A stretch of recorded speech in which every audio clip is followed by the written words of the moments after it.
మొదలైందయ్యా హడావుడి. ఎలక్షన్ లో త్వరలో పెట్టబోతున్నారట. అది సరే, ఈసారి టికెట్ మళ్ళీ ఎవరికి ఇస్తారంటారు? టికెట్ ఎవరికి ఇచ్చినా నీకు నాకు మాత్రం ఇచ్చే ఆశ లేదు. అందువల్ల దాని గురించి ఆలోచించడం, అనుకోవడం అనవసరం. సరేనండి, ఎన్నాళ్ళలో పెడతారంటారు? ఏమో 4 రోజుల లోపలని కొంతమంది అనుకుంటున్నారు, 2 నెలల లోపలని కొంతమంది. మొత్తం మీద 6 నెలల్లో ఎలక్షన్లు పెడతారండి. సరే చూద్దాం. నా ప్రాణానికి ప్రాణం, రక్తానికి రక్తం అయిన సోదర సోదరీమణులారా, గత 15 సంవత్సరాలుగా ఈ రాష్ట్రానికి ముఖ్యమంత్రిగా ఉండి మీకు సేవ చేసే అవకాశాన్ని మీరు నాకు కల్పించారు.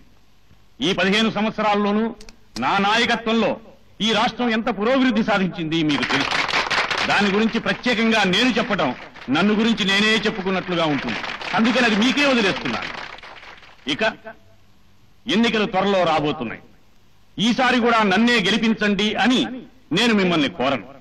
ఎందుకంటే ఏ నాయకుడైనా నన్ను గెలిపించండి అని ప్రజల్ని కోరవలసింది ఒక్కసారి. ఆ తరువాత గెలిపించాలా ఓడించాలా అనేది నిర్ణయించడం మీ వంతు. కనుక నేను ఈ రాష్ట్రానికి ఉపయోగపడ్డాను, మీకు ఉపయోగపడ్డాను, ఇంకా ఉపయోగపడతాను అని మీరు అనుకుంటే మాత్రం నన్ను గెలిపించండి అని సవినయంగా మనవి చేస్తున్నాను. సెలవు. నిజమే, 15 సంవత్సరాలుగా మనందరికీ ముఖ్యమంత్రిగా ఉంటున్నాడు. కానీ మనందరికీ ఏం చేశాడు, ఏం చేయడని నేను అడుగుతున్నాను. ఈ 15 సంవత్సరాలు మరొకరిని ఆ స్థానంలోకి రాకుండా చేస్తున్నాడు. ఎందుకు రానివ్వటం లేదని నేను అడుగుతున్నాను. అందరూ సావధానంగా ఉండాలి, పిల్లలందరూ కూర్చోవాలి. సోదరులారా, అతను మీ అందరినీ బుట్టలో వేసి మసిపూసి మారేడికాయ చేసి మిమ్మల్ని అందరినీ మోసం చేస్తున్నాడు. అయినా అతన్నే మీరంతా ఎందుకు ఎన్నుకుంటున్నారని అడుగుతున్నాను. నేను 15 సంవత్సరాలుగా ప్రజాసేవ చేస్తున్నాను, 15 సంవత్సరాలుగా ఎన్నికల్లో నిలబడుతున్నాను. అయినా నన్ను ఎందుకు ఎన్నుకోవటం లేదని మీ అందరినీ తీవ్రంగా అడుగుతున్నాను. ఎక్కడిరా చప్పట్లు? అక్కడ వెళ్ళి. అయ్యా అయ్యా అయ్యా, శుభవార్త. ఇక నుంచి మనకు అన్ని శుభాలనయ్యా. ఏమిటి చెప్పు? ఈ రోజు పార్టీ నుంచి 4 రిజైన్ చేశారు. అది కూడా శుభమే. నువ్వు నోర్మయ్య, నువ్వు చెప్పవయ్యా. ఏం లేదండి, ఈసారి ఎలక్షన్స్ లో మీరు గెలవడం ఖాయం అంటున్నారు. మళ్ళీ ఎలక్షన్స్ వచ్చినప్పుడు మాట కదా. సంవత్సరం తిరగకుండా ఎలక్షన్లు వస్తాయని నేను అంటున్నాను. పదవిలో లేనివాడు ప్రతి నెలా ప్రభుత్వం పడిపోతుంది అనుకుంటాడు, మళ్ళీ ఎలక్షన్స్ వస్తాయి అనుకుంటాడు. పదవిలో ఉన్నవాడు 5 సంవత్సరాల వరకు ఎలక్షన్సే రావు, తానే కంటిన్యూ అవుతాను అనుకుంటాడు. ఇది ఆనవాయితీ, ఆచారం, దీన్ని ఎవరు మార్చలేరు. నువ్వు నోరు మూస్తావా? సరే, జనం ఏమనుకుంటున్నారయ్యా? ఏమనుకుంటున్నారు? 15 సంవత్సరాల నుంచి ఆ ముఖ్యమంత్రి గారికి అవకాశం ఇచ్చాం, ఆయన ఇంతవరకు ఏమీ చేయలేదు, ఇక ముందు కూడా ఏమీ చేయడు అని నిర్ణయానికి వచ్చేశారు జనం. మన మారుతి గారు 15 సంవత్సరాల నుంచి నిలబడుతూనే ఉన్నారు, కానీ ఇంతవరకు నెగ్గలేదు. ఈసారి ఆయన నెగ్గించి చూస్తే ఆయన ఏం చేస్తాడో చూద్దాం అనుకుంటున్నారు. ఈయన చెయ్యకపోతే ఈయన కూడా దించేద్దాం అనుకుంటున్నారా? నువ్వు నోరు ముయ్యకపోతే నీ నెత్తి మీద ఉన్న సగం వెంట్రుకలు పీకేద్దాం అనుకుంటున్నారు. నువ్వు నోరు ముయ్యి. అయ్యా అయ్యా, ఏమిటయ్యా నువ్వు తీసుకొచ్చిన శుభవార్త? శుభవార్త కాదండి.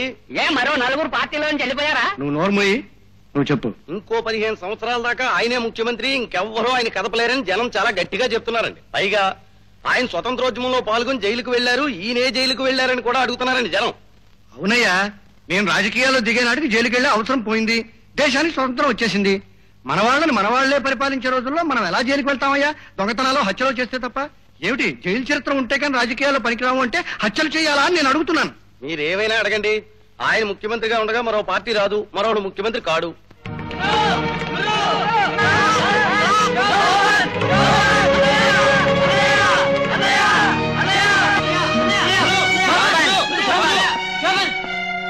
చూసావా? ఇది కార్మిక సహాయం రద్దు చేయాలనేగా ఈ ప్రభుత్వానికి ఎప్పుడు చూసినా ఏదో ఒక ఆర్డినెన్స్ పాస్ చేయడం అలవాటైపోయింది. ఇది ప్రజా ప్రభుత్వం కాదు, ఆర్డినెన్స్ల ప్రభుత్వం. దీన్ని నువ్వే కాపాడాలి. బ్రదర్, ఎవరో తిరగబట్టం వేరు, నువ్వు తిరగబట్టం వేరు. ఎందుకంటే నువ్వు ముఖ్యమంత్రి కొడుకువి. ఈ ఆర్డినెన్స్ల ప్రభుత్వం మీద నువ్వు పోరాటం జరిపితే రాష్ట్రం మొత్తం నీ వెనక నిలబడుతుంది. అనవసరంగా ఆవేశపడదు. తిరుగుబాటు సమస్యను పరిష్కరించదు. ముందు సంప్రదింపుల ద్వారా ప్రారంభించారు.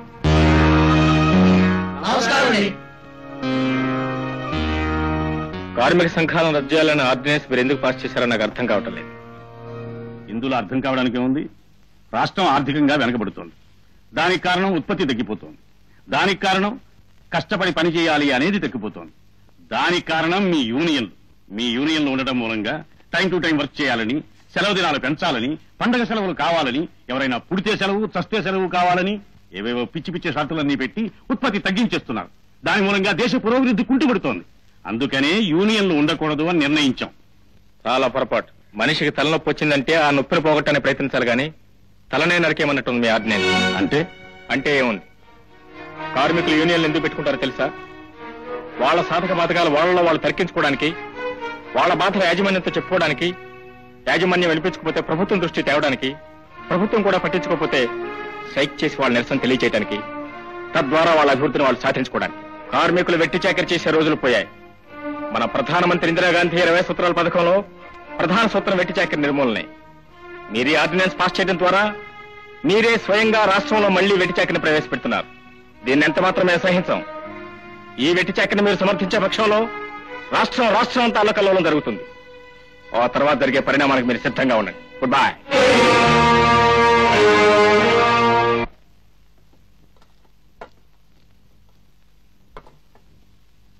నాన్న నువ్వు ఏమైనా గొడవ పడ్డారా? ఏ ఆయన అలిగి భోజనానికి రాకుండా అక్కడే ఉన్నారు. ఎక్కడా? అరుగో. డాడీ మా మీద అలిగారా? రండి భోంచేద్దాం. నాకు ఆకలి కాలేదు. కడుపులో కాలుతున్న ఆకలిగా లేదంటాం కోపానికి మొదటి లక్షణం.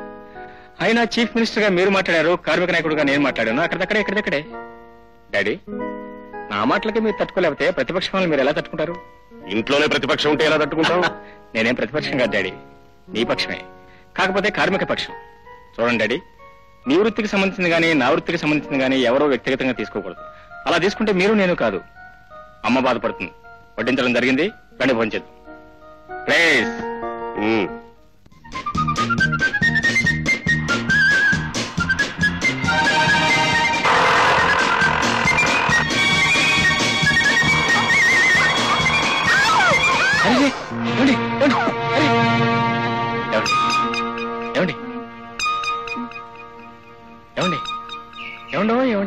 ఏమండి అయ్యోరామా, అలా చూస్తారేంటండి? అడగండి.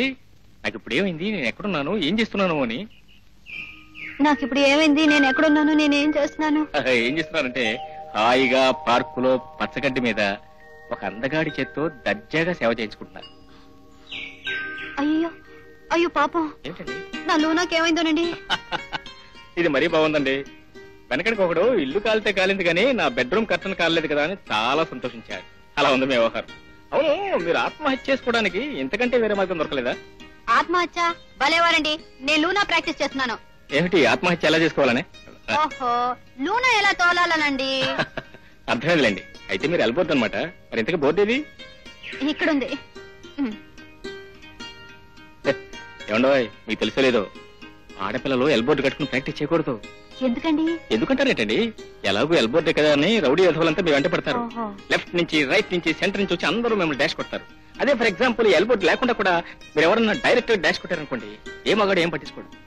ఎందుకంటే మీరు డాష్ కొట్టినా కూడా అందంగా, ఆనందంగా, ఆహ్లాదకరంగా కొడతారు కదా. అందుకే నేను చేసి అవతల బారేస్తా. థ్యాంక్స్ అండి, బాయ్ అండి. ఎక్కడండి? వదిలేదండి. అవును, మీ దగ్గర ఉన్న ఫస్ట్ ఎయిడ్ ఉందండి? అందులో ఉందండి. ఇదే కదండి. ఏమండి, మీరేమన్నా డాక్టర్ చదువుకున్నారా? అఫ్ కోర్స్ ఫుల్ డాక్టర్ కదనుకోండి, హాఫ్ డాక్టర్ అండి.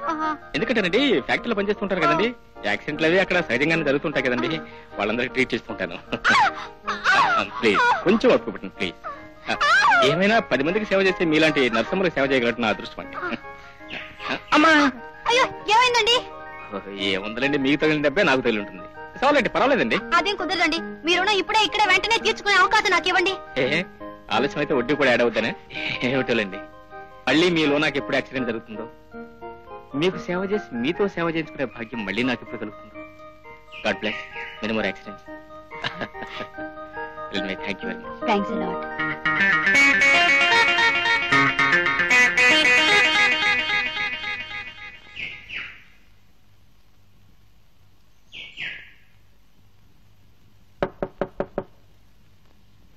రామలింగం ఉన్నాడా? కూర్చోండి సార్, పిలుస్తాను. సార్ సార్ సార్ సార్ మీకోసం ఎవరో పెద్ద మనిషి వచ్చాడు సార్. పెద్ద మనుషులు రాకపోతే చిన్న మనుషులు వస్తారేమిటయా? నేనే పెద్ద మనిషిని. బయట ఉన్నాడు సార్. ఎవరది?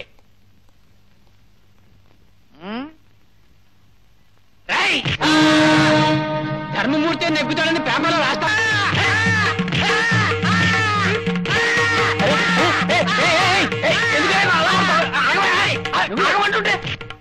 అరే ఎందుకని ఎలా కొడతావు? ఆయన నెగ్గుతాడని రాశాడు, నేను నెగ్గడని రాశాను కదా. చూడు బాబు, ఈవేళ ధర్మమూర్తి గారు ఆ పొజిషన్ లో ఉండొచ్చు, అదే పొజిషన్ లో రేపు మారుతీరావు గారు రావచ్చు. అంచేత రాజకీయాల్లో ఎప్పుడు ఎవరి పొజిషన్ ఎలా మారిపోతుందో తెలియదు. కానీ మా పొజిషన్ మారకుండా ఉండాలని మేము నిర్ణయించుకుని ప్రస్తుతానికి నేను ధర్మమూర్తి గారిని బలపరుస్తున్నాను, మా అబ్బాయి మారుతీరావు గారిని బలపరుస్తున్నాడు. ఇది బాబు, అదంతా ఒక అడ్జస్ట్మెంట్. మహేంద్ర లేడయా? కూర్చోండి. లేరండి, నాతో చెప్పండి సార్, నేను రాసుకుంటాను. అసలు ఆయన ఎప్పుడు ఆఫీసులో ఉండరండి, అంతా నేనే చూసుకుంటాను. నీ పని నువ్వు చూసుకో, ఇది అతనితో మాట్లాడాల్సిన విషయం. హలో, నమస్తే సార్. నమస్తే. ఎప్పుడు వచ్చారు? ఇది తీసుకో, లోపల పెట్టు. చెప్పండి సార్. కూర్చో. ఏం లేదయ్యా, వచ్చే ఎన్నికల్లో నేను ఎన్నికవుతాను నమ్మకం లేదు కనుక నువ్వు ముఖ్యమంత్రితో మాట్లాడాలి. ఎలాగైనా నాకు డిప్యూటీ ముఖ్యమంత్రి పదవి వచ్చేలాగా నువ్వు చూడాలి. అది నేను మాట్లాడితే కుదరదు, చీఫ్ మినిస్టర్ కదా. మా ఫాదర్ తో చెప్పిస్తాను. సార్, ఓ స్మాల్ రిక్వెస్ట్, మీరు డిప్యూటీ చీఫ్ మినిస్టర్ అయితే నేనే సార్ గవర్నమెంట్ స్టాఫ్ ఫోటోగ్రాఫర్ని. అలాగేనయ్యా, నువ్వే స్టాఫ్ ఫోటోగ్రాఫర్వి, మీ నాన్నని ఇన్ఫర్మేషన్ డైరెక్టర్ చేస్తాను. మీ ఇద్దరు కలిసి డిపార్ట్మెంట్ తినేయండి. ఓ థ్యాంక్ యూ సార్. ఇవి చేతులు కావు సార్. ఎందుకండి, మీరిద్దరూ కలిసేటట్టు నేను ఏర్పాటు చేస్తానుగా.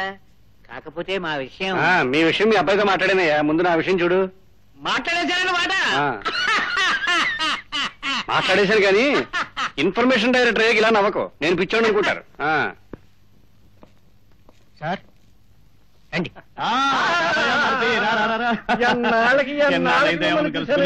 నాకు మహదానందంగా ఉంది. అలా కూర్చో కూర్చో. ఇదిగో ఒక 10 నిమిషాల సేపు లోపలికి ఎవరి నానవద్దు. ఏమిటో, నేను మిమ్మల్ని చాలా రోజులుగా కలుసుకోవాలనుకుంటున్నాను, అది ఇప్పటికి కుదిరింది. నేను కూడా నిన్ను కలుసుకోవాలని చాలా రోజుల నుంచి అనుకుంటున్నాను. మళ్ళీ ఎన్నికలు వస్తున్నాయి, ఈసారి మన ఇద్దరం కలిసి నిలబడితే బాగుంటుందని నేను అనుకుంటున్నాను. నేను అదే అనుకుంటున్నాను. ఇప్పుడు మన ఇద్దరం ఈ త్రిముఖ పోటీలో దెబ్బతింటున్నామండి. ఇప్పుడు మీరు గెలిచినా నేను గెలిచినా ఏదో కష్టపడి గెలుస్తున్నాం, ఆ మధ్యవాడు ఎవరో బాగుపడిపోతున్నాడు. కనుక ఈసారి ఎన్నికల్లో మన ఇద్దరం అంగీకారానికి వస్తే బాగుంటుందని నేను అనుకుంటున్నాను. నేను అదే అనుకుంటున్నాను. చెప్పు. ఏం లేదు, ఈసారి మీ వాళ్ళు నిలబడే నియోజకవర్గంలో మా వాళ్ళు నిలబడరు, మా వాళ్ళు నిలబడే నియోజకవర్గంలో మీ వాళ్ళు నిలబడకూడదు. ఇది మనం రావాల్సిన ఒప్పందం. అలాగే. ఏం లేదు, ఇప్పుడు ఉన్నవి మొత్తం 120 నియోజకవర్గాలు, వీటిలో సగం మీరు తీసుకోండి, సగం మాకు ఇచ్చేయండి. అదిగో మాకు ఇచ్చేస్తారు, నాకు తెలుసు. అదేమిటండి నవ్వుతారు? సగం స్థానాలు నీకు ఇచ్చి నేనేం చేస్తానయ్యా? అదేమిటండి, మీకు సగం నాకు సగం, అది న్యాయం. సరిగా మారుతి, ఈసారి అసెంబ్లీలో నీకు ఎన్ని స్థానాలు ఉన్నాయి? 2 స్థానాలు గెలుచుకున్న నీకు 60 సీట్లు ఇవ్వాలా? 85 స్థానాలు గెలుచుకున్న నేను 60 సీట్లు తీసుకోవాలా? గాలి మార్పండి. రేపటి ఎన్నికల్లో ఆ 2 స్థానాలే మీకు రావచ్చు, 60 స్థానాలు నాకు రావచ్చు. ఆలోచించుకోండి. 2 స్థానాలు గెలుచుకున్నావు కాబట్టి దానికి మరో 2 కలుపుకో, 4 సీట్లు తీసుకో. ఏమిటండి మీరు ఇచ్చేది ముష్టా అని అడుగుతున్నాను. సరేనయ్యా, అసలు నీకు ఎన్ని కావాలో నువ్వే చెప్పు. నేను 60 అడిగాను, మీరు కాదంటున్నారు. వయసు తగ్గించుకుని 50 ఇచ్చేయండి. సరే 5 తీసుకో. 50 ఇవ్వండి. 6 ఇస్తానులే. 40 చేసుకోండి. 7 ఇస్తానయ్యా. అబ్బా 30 ఇవ్వండి. ఇదిగో 8 తీసుకో. అబ్బా 25. లేదు లేదు, 9 కంటే ఇచ్చేది లేదు. 20 ఇచ్చేయండి. ఇక మరో మాట చెప్పకండి. ఆఖరి మాట 10 కంటే ఎక్కువ ఇచ్చేది లేదు. నియోజకవర్గాల గురించి మాట్లాడుకుందాం. నీకే నియోజకవర్గం కావాలో ముందు చెప్పు. తెనాలి నాకు ఇచ్చేయండి. తెనాలి అది నా ఆవి పట్టండి బాబు. తెనాలి నీకెలా ఇస్తానయ్యా? అది నా నియోజకవర్గం. అది తప్ప ఇంకేదైనా అడుగు, ఇస్తాను. బాబు అక్కడ తప్ప నేను ఎక్కడ నిలబడినా నెగ్గను. ఇవి చేతులు కావు. ఆ నియోజకవర్గం మాత్రం నాకు ఇచ్చేయండి, ఇంకేమీ అడగను. నమస్కారం. బాగుందయ్యా, బాగుంది. నేను తెనాలి నియోజకవర్గానికి ఎన్నో చేశాను, ఇంకెన్నో చేయవలసి ఉంది. అలాంటి నియోజకవర్గాన్ని నేను ఎందుకు వదులుకుంటానయ్యా? అయ్యా, నేను నెగ్గే నియోజకవర్గం నాకు ఇవ్వక ఓడిపోయే నియోజకవర్గం నాకు ఇస్తే నేను ఏం చేసుకుంటానండి? అది మాత్రం కుదరదు. గుడ్డికాయ నీ చేతిలో పెట్టుకుంటానంటే నేను ఎందుకు ఒప్పుకుంటానయ్యా? తెనాలి నా గుండెకాయ కూడానండి. ఇదిగో, నీ ఉద్దేశం ఏంటో నాకు అర్థమైంది. నువ్వు తెనాలి తీసుకుంటే నేను ఇంకెక్కడ నిలబడ్డా గెలవను. అప్పుడు నీకు అపోజిషన్ ఉండదు, నువ్వే గవర్నమెంట్ ఫారం చేయొచ్చు, నువ్వే ముఖ్యమంత్రి కావచ్చు. ఇదిగో మారుతి, 15 సంవత్సరాలుగా నీ ఎత్తుగడలన్నీ చూస్తూనే ఉన్నాను. నాతో పెట్టుకుంటావటయ్యా?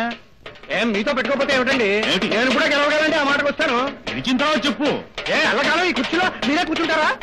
కూర్చుంటానేమో. ఆయనకి నేను రాసి పెట్టాను ఏమిటండి? జనమయ్యా, జనం జనం నన్ను గెలిపిస్తా. జనం మమ్మల్ని కూడా గెలిపిస్తారండి. నువ్వు కూడా గెలిచిన తర్వాత మాట్లాడు. కూడా గెలుస్తా, వాడికి వస్తే. ఏది ఏమైనా సరే అంగీకారం కుదరదు. కుదరదని మరోసారి నా మొహం మీద చెప్పండి. కుదరదు. మరోసారి చెప్పండి. కుదరదు. ఏమిటి మావయ్య నెత్తి మీద కండువా వేసుకున్నావు? ఇదే మంచిదమ్మా, ఎండ తగలకుండా తలని కాపాడుతుంది, నలుగురికి నా మొహం కనపడకుండా నా పరువు కాపాడుతుంది. అంత బాధ ఏమొచ్చు మావయ్య నీకు? ఇంకా ఏం రావాలి? ఎప్పుడో ఒకప్పుడు వాడితో కలుస్తాను, ఏవో కొన్ని సీట్లు వస్తాయని నిన్నాళ్ళు ఆశపడ్డాను, ఆ ఆశ కూడా పోయింది. నీకు నువ్వే నిలబడచ్చు కదా మావయ్య. నిలబడుతున్నాను, ప్రతిసారి నిలబడుతున్నాను, కానీ చతికిల పడుతున్నాను ఎన్నికల్లో. ఏరా తమ్ముడు, బాగున్నావా? బాగులేను, నేను నీతో తర్వాత మాట్లాడతాను. నువ్వు నాకేమైనా సహాయం చేయగలవా? ఏమిటో చెప్పు మావయ్య. ఏ బాధ లేకుండా చచ్చిపోయే మందు ఏదైనా చూపించగలవా అని. ఏ ఆత్మహత్య చేసుకుంటావా? నాకు కాదమ్మా, ఆ ముఖ్యమంత్రిని చంపడానికి. వాడు చచ్చిపోతే కానీ నాకు ఓట్లు వస్తే కానీ నేను ముఖ్యమంత్రిని గాను. నువ్వు వాడి ఇంటికి వెళ్ళి మంచి మందు ఏదైనా చూసి ఓ ఇంజక్షన్ గా తీసుకుని వాడికి ఇచ్చి వాడిని చంపే ఏర్పాటు ఏమైనా చేయగలవా అని నేను నిన్ను అడుగుతున్నాను. చిచి, ఎంత చీప్ అది. చీపే, కానీ రాజకీయాలకి తప్పదు. ఇంతకంటే వేరే దారి కనిపిస్తాం లేదు. నేను కూడా క్లాస్ దారిలో వెళ్ళాలనుకున్నాను, కానీ చీప్ దారి కానీ వేరే మార్గం కనిపిస్తాం లేదు. నువ్వు నాకు సహాయం చేయక తప్పదంతే. ఛ, ఏం మాటలు మావయ్య అవి. నేను మాత్రం ఈ పని చేయలేను. ఆగక్కడ, నువ్వు సహాయం చేయలేకపోయావు, కానీ నేను ఇక్కడికి వచ్చాను కానీ నిన్ను కాళ్ళ వెళ్ళబడి బతిమాలని కానీ నువ్వు చీపు అన్నావు కానీ ఎవరితో చెప్పగవు. చెప్తే నాకు వచ్చా 4 సీట్లు కూడా రావు, నువ్వు కూడా చెప్పగవు. ఏంటి పెద్దమ్మా, మావయ్య అలా అయిపోయాడేమిటి? వాడు చిన్నప్పటి నుంచి అంతేనమ్మా. స్కూల్లో ఉన్నప్పుడు స్కూల్ లీడర్ కాలేదని ఏడ్చేవాడు, క్లాసులో ఉన్నప్పుడు క్లాసు పీపుల్ లీడర్ కాలేదని ఏడ్చేవాడు, ఊళ్ళో ఉన్నప్పుడు కౌన్సిలర్ కాలేదని ఏడ్చేవాడు, ఇప్పుడేమో ముఖ్యమంత్రి కాలేదని ఏడుస్తున్నాడు. వాడి జీవితం అంతా కాలేదని ఏడిపే తప్ప అవుతాననే ఆశ గాని అయ్యాననే సంతోషం గాని వాడు. Good morning to you.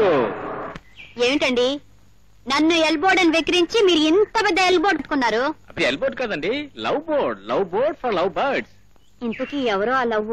వాళ్ళు వీళ్ళని కాదండి, ఏ పెళ్లి కాని ఆడపిల్లైనా సరే ఈ బోర్డును చూసి ఇదేమిటని ప్రశ్నించింది అనుకోండి, అన్కండిషనల్ గా టపామని ప్రేమించటమే. అయితే నేను అడగలేదు బాబు. చూసారా మీరు ఎటు తిరిగితే అటే తిరుగుతుంది ఎల్బోర్డ్. దట్ మీన్స్ మీరే నా లవ్ అన్నమాట. ఏమండి? భలేవారండి. ఏంటండి దాని మీద దీని మీద పెట్టి ఇండైరెక్ట్ గా చెప్పడం దేనికి? నేను మిమ్మల్ని ప్రేమిస్తున్నానని డైరెక్ట్ గా చెప్పొచ్చుగా. ప్రేమ ఎప్పుడు డైరెక్ట్ రాదండి, వస్తుంది అంటే లోపల నుంచి వస్తుంది, ఈ ఏరియా నుంచి. ఐఎమ్ సారీ, ఈ ఏరియా నుంచి. గొప్పగా రిసెర్చ్ చేశారే. ఏమిటిది? పట్ట ప్రజలు నడి రోడ్డు మీద పబ్లిక్ రొమాన్సా? పదండి పోలీస్ స్టేషన్ కి. ఏమయ్యా, నీకేమైనా మసకొచ్చిందా? ఇది పబ్లిక్ రోడ్డా? కళ్ళు కనపట్లా? పచ్చని పార్క్ అయితే ఏదో సరదా కబుర్లు చెప్పుకుంటున్నా, దట్స్ ఆల్. సార్ మీరా? సారీ సార్, మీరు అనుకోలేదు. పెళ్ళం పిల్లలు కలవండి, నన్ను రక్షించండి, నా ఉద్యోగం పీకించగండి బాబు. నీకేం పర్వాలేదు, నీ ఉద్యోగం పీగించడం నేను రక్షిస్తాను. చూడు, నువ్వు పెళ్లి చేసుకుని పెళ్ళాం బిడ్డ కలవాడివి, మేం పెళ్లి చేసుకుని బిడ్డలను కనాల్సిన వాళ్ళం. మా జోలికి నువ్వు రావద్దు, నీ జోలికి మేము రావు. Thank you sir. అవును, ఆయన చూసి ఎందుకలా ఉనిగిపోతున్నావు? ఆయన ఎవరు అనుకున్నావు? ఎవరో కదమ్మా, ముఖ్యమంత్రి గారు అబ్బాయి సోపుల్ గారు.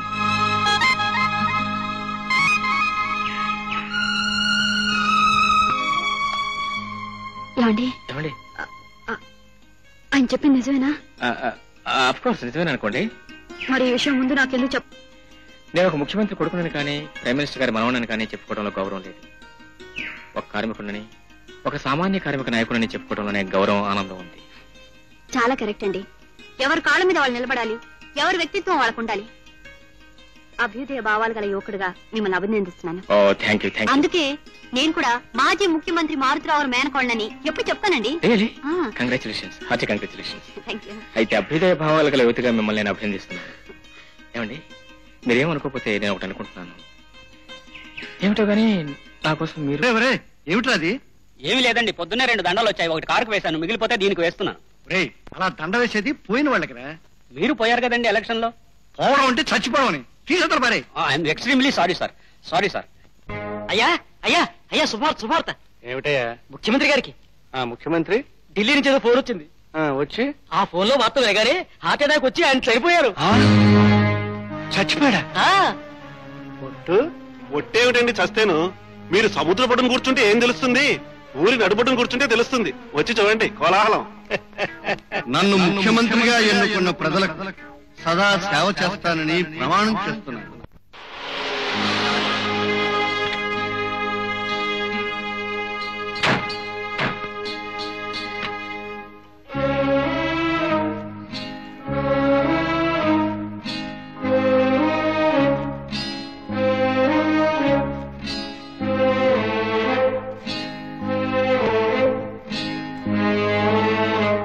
మహాజనులారా, మన ముఖ్యమంత్రి గారి పట్ల మీకున్న ఆదరాభిమానాలు నాకు తెలుసు.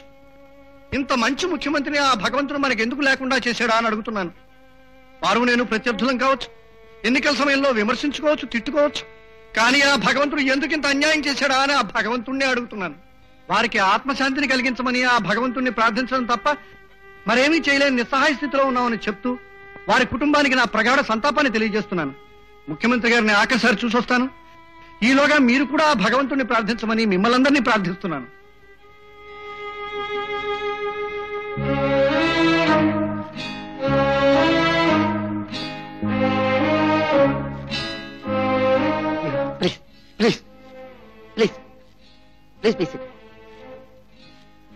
కూర్చోండి, కూర్చోండి. Sir, one question. Chief minister గారు పోయారు కదా, తర్వాత చీఫ్ మినిస్టర్ ఎవరవుతారని మీరు అనుకుంటున్నారు? వీరికి ముందెవరో పాలించారు, ఉన్నంతకాలం వీరు పాలించారు, వీరు పోయాక మరెవరుస్తారు?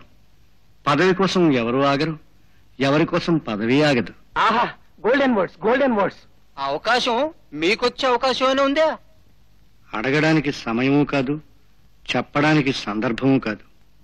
అయ్యా మారుతి గారు, వారి మరణం పట్ల తమకు సంతాపం కంటే సంతోషమే ఎక్కువగా ఉందని లోకం అనుకుంటూ ఉంది. తమ అభిప్రాయం సెలవిస్తారా? అనుకోవడం లోకానికి ఆచారం, ప్రతిపక్షాల అనాచారం.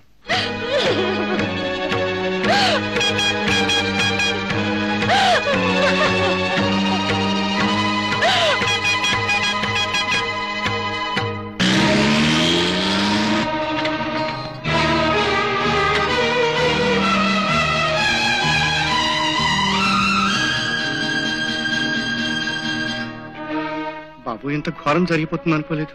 వారికి సానుభూతి చూపించడం తప్ప ఇంకేమీ చేయలేని నిస్సహాయం, వారి ఆత్మకు శాంతి కలగాలని భగవంతుడిని ప్రార్థించడం తప్ప ఇంకేమీ చేయలేని దౌర్భాగ్యం. బాబు, మమ్మల్ని క్షమించు.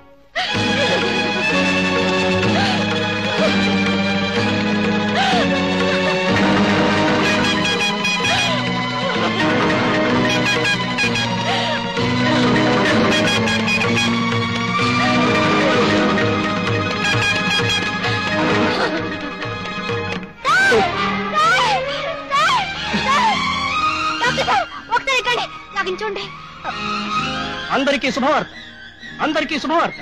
ముఖ్యమంత్రి గారు చనిపోలేదు, తిరిగి బ్రతికారు.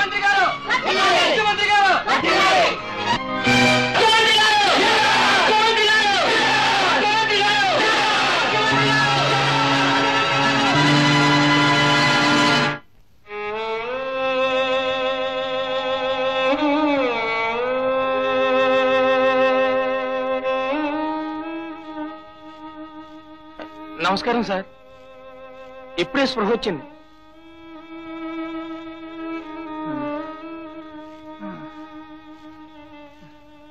మీకు త్వరగా ఆరోగ్యం కలగాలని దేవుణ్ణి ప్రార్థిస్తున్నాను. థ్యాంక్స్. అయ్యా, తమకి గుండెపోటు రావడానికి కారణం అనారోగ్యమా, లేక ముఖ్యమంత్రి గారు తిరిగి ఆరోగ్యవంతులు కావటమా? ముందు వారిని ఆరోగ్యవంతులు కానివ్వండి, మీరు పదండి. వస్తానండి.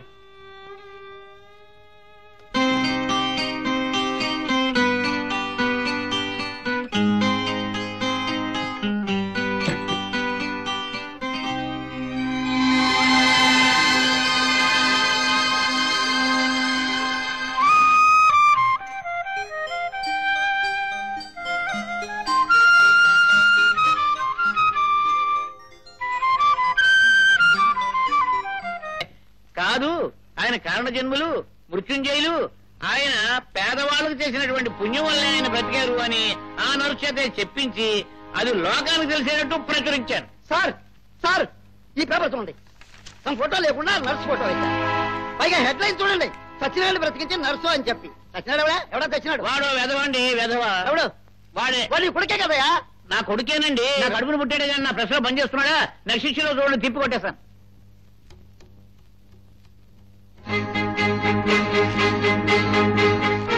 ఏం మావయ్య పిలిపించారట? ఏమిటా? నీకు నర్సుగా ట్రైనింగ్ ఇప్పించింది, ఉద్యోగం ఇప్పించింది ఎందుకని అడుగుతున్నాను. నా పొట్ట నేను పోషించుకోవడానికి, మా అమ్మని పోషించుకోవడానికి, చేతనైతే 10 మంది రోగులకు సేవ చేయటానికి. కానీ చచ్చిపోయిన ఎమ్మెల్యేలని ముఖ్యమంత్రుల్ని బతికించడానికి కాదుగా అని నేను నేర్చుకున్న ట్రైనింగ్ లో ఎక్కడ రాసలేదే. రాసి ఉండదు. 15 సంవత్సరాలుగా నేను ముఖ్యమంత్రి అవ్వాలనుకుంటున్నాను నీకు తెలుసుగా. 15 సంవత్సరాలుగా అతను ముఖ్యమంత్రిగా పాతుకుపోయాడని నీకు తెలుసుగా.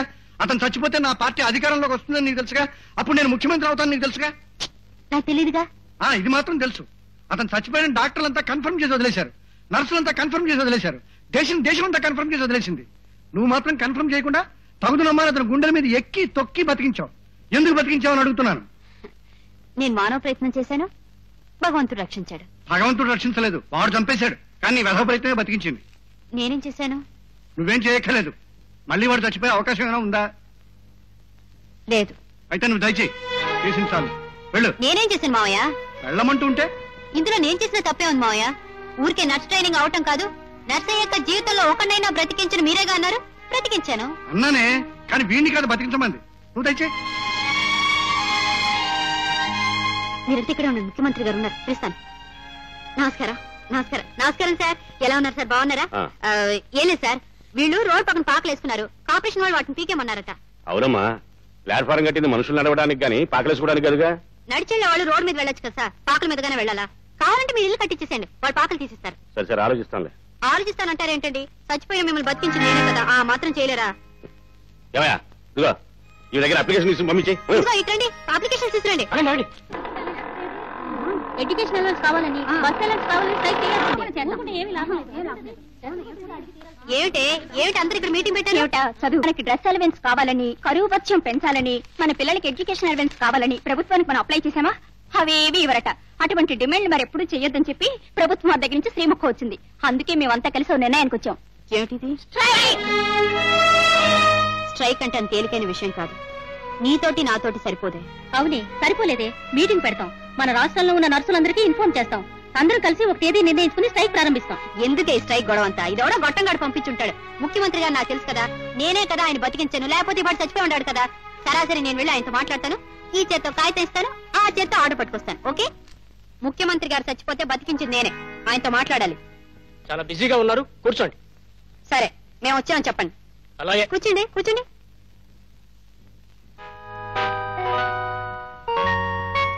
మోహన్ గారు, అయ్యగారు పిలుస్తున్నారు, రండి.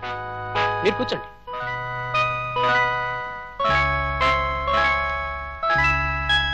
జనార్దన్ గారు, రండి. ఏమిటండి అందరిని పిలుస్తూ మమ్మల్ని పిలవలేంటి? వస్తున్నానమ్మా, కొంచెం వెయిట్ చేయాలి.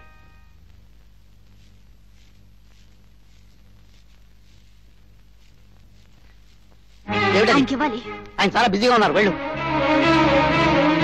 ఏమిటిది ఇక్కడ చెప్పేది? సార్, అర్జెంట్ గా నర్సుల గురించి. ఏమిటి పెద్దానికి నువ్వు తయారవుతున్నావు? నేను నీకు తెలుసు కదా, ఇష్టం వచ్చినట్టు చదివించుకోవడానికి ప్రయత్నించు. మైండ్ ఇట్, వెళ్ళు.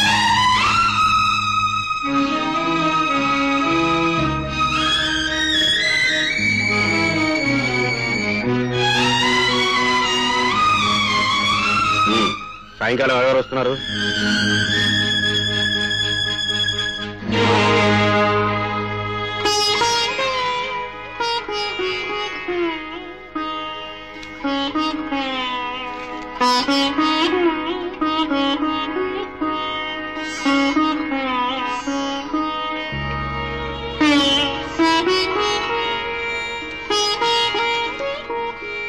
ఈ సమ్మెలకే ప్రభుత్వం బెదిరిపోతే రోజుకో సమ్మె జరుగుతుంది, రోజుకో ప్రభుత్వం మారుతుంది.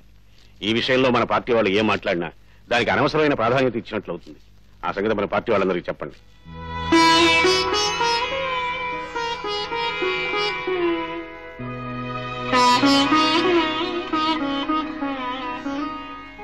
నాలుగు రోజులుగా సమ్మె చేస్తున్న నర్సుల గురించి ప్రభుత్వం పట్టించుకోకపోవడం చాలా బాధాకరమైన విషయం. అందుకే వారి కోరికలు న్యాయసమ్మతమైనవని, తల్లి చేసిన సేవలు తిరిగి చేయగలిగిన మరో తల్లి నర్సు మాత్రమేనని, వారు కోరిన కోరికలు అతి సమంజసమైనవని, వాటిని తీర్చడం ప్రభుత్వ ధర్మమని తెలియజేస్తూ వారికి మద్దతు ప్రకటించడానికి యువ నాయకుడు శోభన్ ఆధ్వర్యంలో యువకులంతా నేటి నుంచి నిరవధిక నిరాహార దీక్ష ప్రారంభిస్తున్నాం. శోభన్ నాయకత్వం, శోభన్ నాయకత్వం, శోభన్ నాయకత్వం.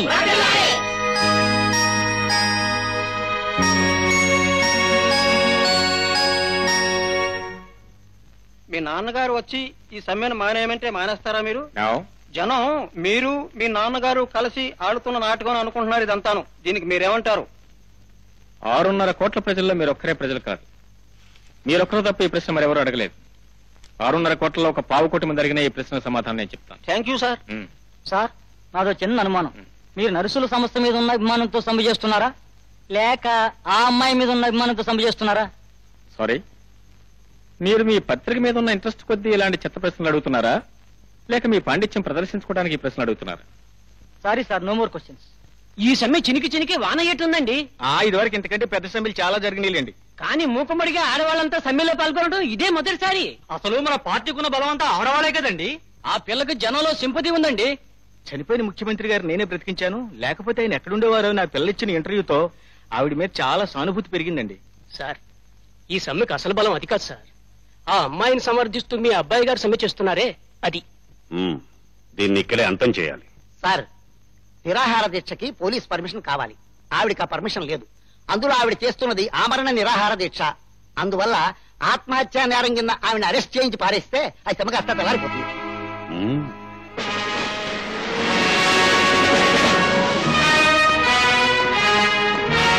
ఈ సమ్మెకి పోలీస్ పర్మిషన్ లేదు. ఇది ఆత్మహత్యా ప్రయత్నం. అందువల్ల మిమ్మల్ని అందరినీ అరెస్ట్ చేస్తున్నాం. వాళ్ళని అరెస్ట్ చేయడానికి వీలేదు. ఇది చాలా అన్యాయం. న్యాయం అన్యాయం మాట్లాడవలసింది ఇక్కడే కాదు, కోర్టులో. పదండి. డోంట్ వరీ, తీసుకెళ్ళనివ్వండి. ఈ ప్రశ్న సమాధానం ఎక్కడ దొరుకుతుందో అక్కడే అడుగుతాను. కరియా సార్, ఏమిటి? మీతో మాట్లాడాలి. మిమ్మల్ని మాట్లాడాలంటే మాట్లాడకుండా వెళ్ళిపోతున్నారే? మాట్లాడుకోవడానికి పైన నీ గది ఉంది, నా గది ఉంది. ఇది గదుల్లో మాట్లాడుకోవాల్సిన విషయం కాదు. పబ్లిక్ గా మీటింగ్ పెట్టాల్సిన విషయమా? ప్రజలకు సంబంధించిన ఏదైనా పబ్లిక్ విషయమే. దాన్ని పబ్లిక్ గా మాట్లాడుకోవడమే మంచిది. పబ్లిక్ విషయాలు మాట్లాడడానికి నా ప్రైవేట్ సెక్రటరీ ఉన్నాడు, అతనితో మాట్లాడు. ఆగండి. ఓటు వేసిన ప్రతి వాడికి ముఖ్యమంత్రితో మాట్లాడే హక్కు ఉంది. పౌరసత్వం ఉన్న ప్రతి మనిషికి ప్రభుత్వాన్ని ప్రశ్నించే అర్హత ఉంది. ఏమిటిది? లలితను అరెస్ట్ చేయటం అన్యాయం. లలిత ఎవరు? చచ్చిపోయిన మిమ్మల్ని బ్రతికించిందే ఆ వనిత. ఆమెను అరెస్ట్ చేయడానికి నాకు ఏమిటి సంబంధం? ఆమె సమ్మె చేయించింది, నిరాహార దీక్ష పూనింది, మీ ప్రతిష్టను దెబ్బతీసింది, మీకు భయం వేసింది, అరెస్ట్ చేయించారు. ముఖ్యమంత్రి చెప్పినంత మాత్రాన ఎవరిని ఏ కారణం లేకుండా అరెస్ట్ చేయరు. చెప్పినంత మాత్రాన చెయ్యరు, కానీ ఏదో కుంటి కారణం జోడించి మరీ చేస్తారు. అది నాకు సంబంధించింది కాదు. అనుమతి లేకుండా ఆమె నిరాహార దీక్షకు పూనింది. అది ఆత్మహత్యా నేరం. అందుకనే పోలీసులు ఆమెను అరెస్ట్ చేశారు. అది చట్టానికి సంబంధించిన విషయం. వెళ్లి పోలీస్ కమిషన్తో మాట్లాడు. చట్టం? ఆ చట్టాన్ని రాసుకున్నది మనమే. దాన్ని మన అవసరాల కోసం ఎన్నోసార్లు మార్చుకున్నాం, ఇంకా ఎన్నోసార్లు మార్చుకోవడానికి అవకాశం ఉంది. అంతా అలా అని మీరు అనుకోవద్దు. మొదట మంట పుట్టేది కూడా ఒక్క పుల్లతోనే. ఒక్క పుల్లే కదా నిర్లక్ష్యం చేస్తే ఆ మంటే కార్చిచ్చు అవుతుంది. అదే చివరికి శ్మశానంగా మారుస్తుంది. అలాగే విప్లవం కూడా ప్రారంభమయ్యేది ఒక్కరితోనే. దాన్ని సరైన సమయంలో అనచలేకపోతే ఆ ఒక్కరే 100 అవుతారు, 100 వేలు అవుతారు. అప్పుడు లలిత ఒక ఆడపిల్ల, ఆమె చేసేది కూడా ఒక సమ్మేళనాన్ని నిర్లక్ష్యం చేయదు. అది నిన్నటి వరకే వాళ్ళ సమస్య, నేటి నుంచి అది ప్రజా సమస్య. తెల్లవారేసరికి లలితను మీరు విడుదల చేయించకపోతే రాష్ట్రం మొత్తం నా ఆధ్వర్యంలో బంద్ జరుగుతుంది. గుర్తుంచుకోండి.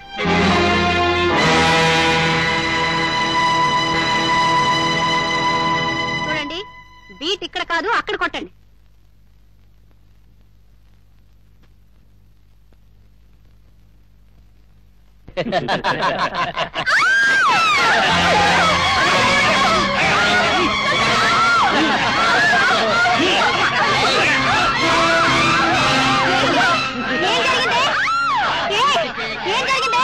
దయచేసి వాళ్ళు వదిలిపెట్టండి. వాళ్ళు ఏం చేయకండి. వాళ్ళు వదిలిపెట్టండి ప్లీజ్. దయచేసి వాళ్ళు వదిలిపెట్టండి. ఏమండి, దయచేసి వాళ్ళు వదిలిపెట్టండి. ఇక్కడ ఎవరు లేరు. వాళ్ళు వదిలిపెట్టండి ప్లీజ్. దయచేసి వాళ్ళు ఏం చేయకండి. వాళ్ళు వదిలిపెట్టండి.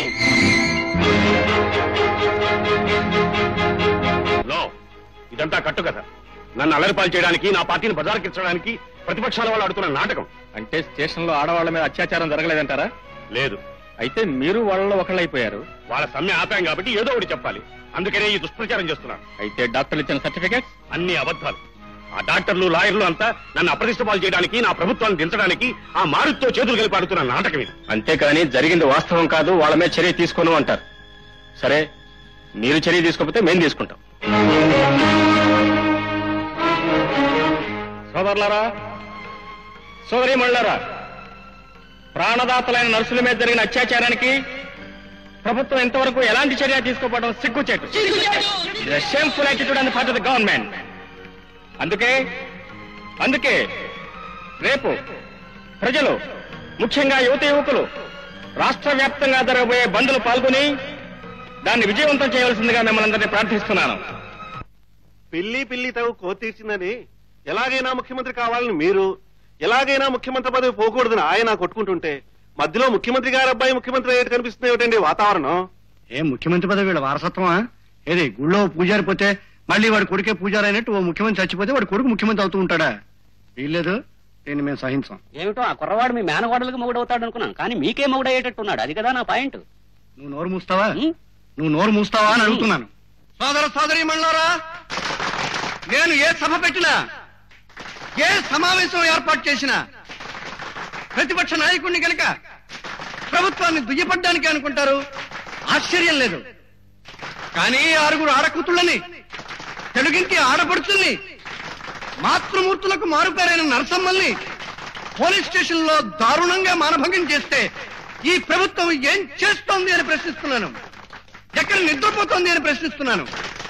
దీని మీద మన ముఖ్యమంత్రి గారు ఏ చర్య తీసుకున్నారని సభాముఖంగా అడుగుతున్నాను. కనుక సోదరులారా, ఇది కేవలం నర్సుల సమస్య కాదు, ఆడజాతి మనుగడ సమస్య, రాష్ట్రం సమస్యే కాదు, దేశం సమస్య. ఇది నా ప్రశ్నే కాదు, యువజన నాయకుడైన మన శోభన్ ప్రశ్న కూడా. ముఖ్యమంత్రి తన తండ్రి అయినప్పటికీ లెక్క చేయకుండా ముఖ్యమంత్రిని ఎదురిస్తున్న చిరంజీవి శోభన్ ఇప్పుడు మాట్లాడతాడు.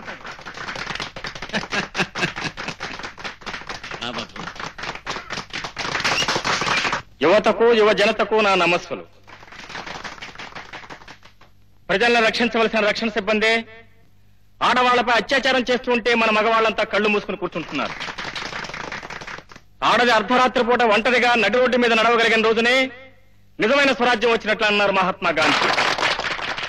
ఆ స్థితి, ఆ అవకాశం, ఆ అదృష్టం మన ఆడవాళ్ళలో ఏ ఒక్కరికైనా వచ్చిందని అడుగుతున్నాను. రాలేదంటే మనకు వచ్చిన స్వరాజ్యం కాదు, స్వార్థపరుల రాజ్యం. అసలైన సిసలైన స్వరాజ్యం కోసం యువ జనత నడుం కట్టి ముందుకు రండి. రేపు నేను తలపెట్టిన బంద్లో మీరంతా పాల్గొని దాన్ని దిగ్విజయం కావించండి. ప్రభుత్వానికి మీ నిరసన ధైర్యంగా తెలపండి. యువత వర్ధిల్లాలి, యువ జనత వర్ధిల్లాలి. యువత, యువ జనత, యువ జనత, యువత.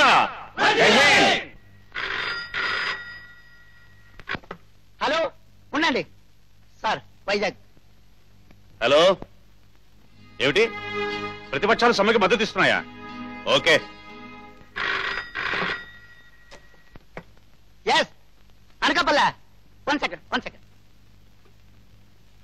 ఎస్. ఏమిటి అధికారులు కూడా సమ్మెలో పాల్గొంటున్నారా? ఓకే.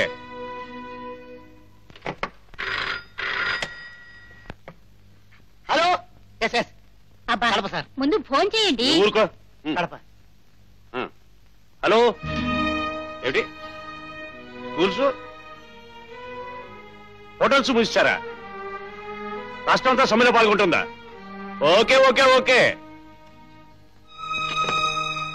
సార్, శంకరం గారు, ఆయన ముందు ఫోన్ చేయనివ్వండి. మూసుకోమంటుంటే శంకరం, పార్టీ ఆఫీస్ ఫోన్ చేయి. హీరో గారు ఎక్కడున్నారో, ఏం చేస్తున్నారో కనుక్కో. Yes sir.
ఆగో ఆగమంటుంటే తెలుసులేవయ్యా.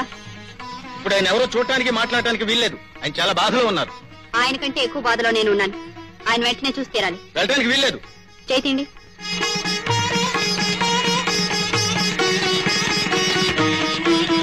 అమ్మాయి ఎక్కడికి ఇక్కడ చెప్పడం వచ్చాక చెప్తాను. ఆగమంటుంటే చెప్తున్నాను నీ కాదు. ముఖ్యమంత్రి గారు బాగున్నారా? ఏమిటమ్మా ఏమిటి? ప్రపంచ రాజకీయ చరిత్ర ఉన్నంత వరకు ఎవ్వరూ మిమ్మల్ని మర్చిపోలేరు ముఖ్యమంత్రి గారు. ఏమిటమ్మా ఏమిటి అనేది? ఏమిటా? వేదవ పదవి కోసం కన్న కొడుకునే చంపుకునేటంత దౌర్భాగ్యులుంటారని ఇప్పుడే అర్థమైంది. ఏమిటమ్మా నువ్వు అనేది? నిజం అండి, నిజం నిజం మాట్లాడుతున్నాను. ఏమిటి నిజం? చెట్టంత కొడుకు పోయి ఆయన కుమిలిపోతూ ఉంటే ఆయన్ని పరామర్శించాల్సింది పోయి విమర్శిస్తావా? కుమిలిపోవటమా?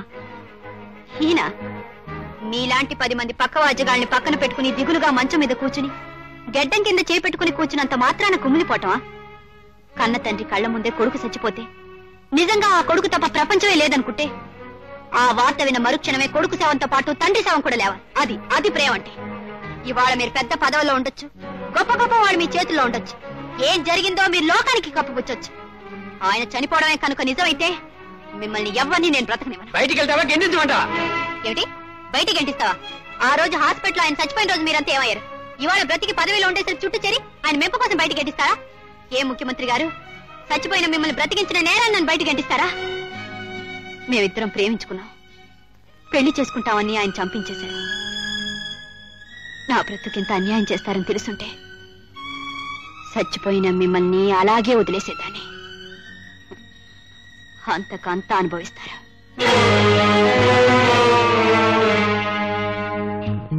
జనశేఖర గుణశేఖర కాబోయే అమాత్య శేఖర స్వాగతం సుస్వాగతం.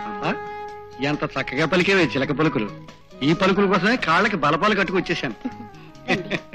చూడు, ఎవరైనా వస్తే అమ్మగారు బయటకు వెళ్ళాలి. అమాత్య శేఖర అన్నవే, ఏది నీ నోటితోనే ముఖ్యమంత్రి గారు అని ఒకసారను. ఇంకా కాలేదుగా. 35 నోట్లోంచి ఆ మాట వస్తే నిజమైపోతుంది. నేను 35నా?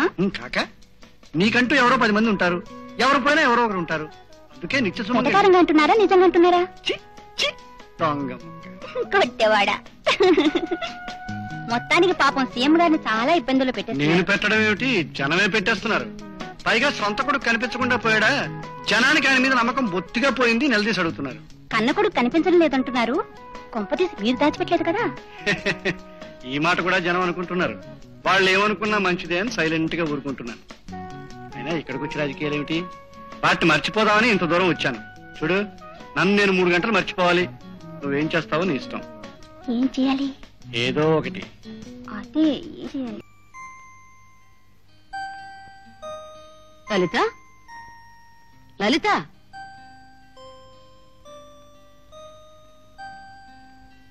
అమ్మా లలిత, నిన్నే. లోపలికి వెళదానరా.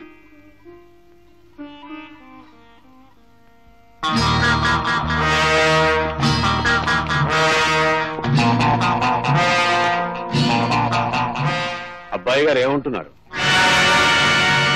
స్వాతంత్రం ఇంకా రాలేదంటున్నారు. కొత్త విషయమే. ఉన్న విషయమే. స్వాతంత్రం బ్రిటిష్ వాళ్ళ చేతుల్లోంచి కొంతమంది స్వార్థపరుల చేతుల్లోకి ట్రాన్స్ఫర్ అయ్యింది. నిజానికి రాలేదు. ఎప్పుడొస్తుందో? ఈ కటకటాలు పగిలినప్పుడు. అవి ఎప్పుడు పగులుతాయో?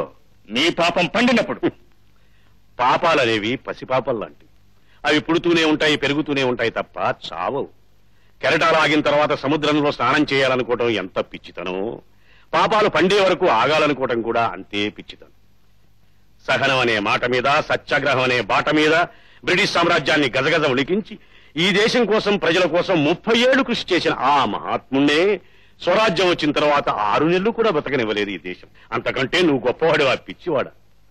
ఈ పిచ్చి జనం ఇచ్చే మెచ్చుకోలు కోసం, కొట్టే చప్పట్ల కోసం, చేసే హర్షధ్వానాల కోసం పాకులాడకు. నా దారిని నడు. నా తర్వాత స్థానం నీదే. మీ తర్వాత ఆ స్థానం ఎప్పుడూ మాదే. అంటే యువతది, యువకులది. మా స్థానాన్ని మేము పొందటానికి మీ దారిని రానక్కర్లేదు, ఏ అడ్డదారి తొక్కనక్కర్లేదు. ఏ దారిని వస్తే మా స్థానం మాకు వస్తుందో, అది ఎప్పుడు వస్తుందో, ఎలా వస్తుందో మాకు బాగా తెలుసు. Please understand. అయ్యగారు, అయ్యగారు, ఏమిట్రా అర్ధరాత్రి? ఏం లేదండి, చాలా వండర్ఫుల్ న్యూస్. ఏమిటది? లోపల చెప్తాను పదండి.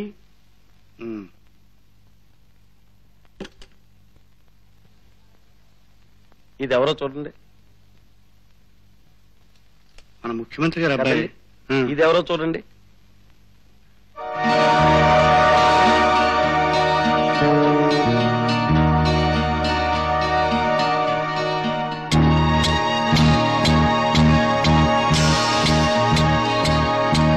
రెండు ఒకేలా ఉన్నాయి కదండి. ముఖ్యమంత్రి గారి అబ్బాయి కనిపించడం లేదు కదా. ముఖ్యమంత్రి గారే చంపేసి ఉంటారని కొందరు, లేదా అండర్ గ్రౌండ్ లో దాచేసి ఉంటారని కొందరు అనుకుంటున్నారు కదా. ఇలాంటప్పుడు ఆ కుర్రాడి స్థానంలో ఈ కుర్రాడి ఉంచామనుకోండి, ఎలా ఉంటుందో ఆలోచించండి. ఎవరితను? చెప్తాను సార్. ఆ కుర్రాన్ని తీసుకొస్తే మన మనిషి అవుతాడు కదా. మన మనిషి అన్నవాడు ముఖ్యమంత్రి గారి ఇంట్లో ఉన్నాడు అనుకోండి, మీరు ముఖ్యమంత్రి గారిని. ఎవర్రా ఇతను?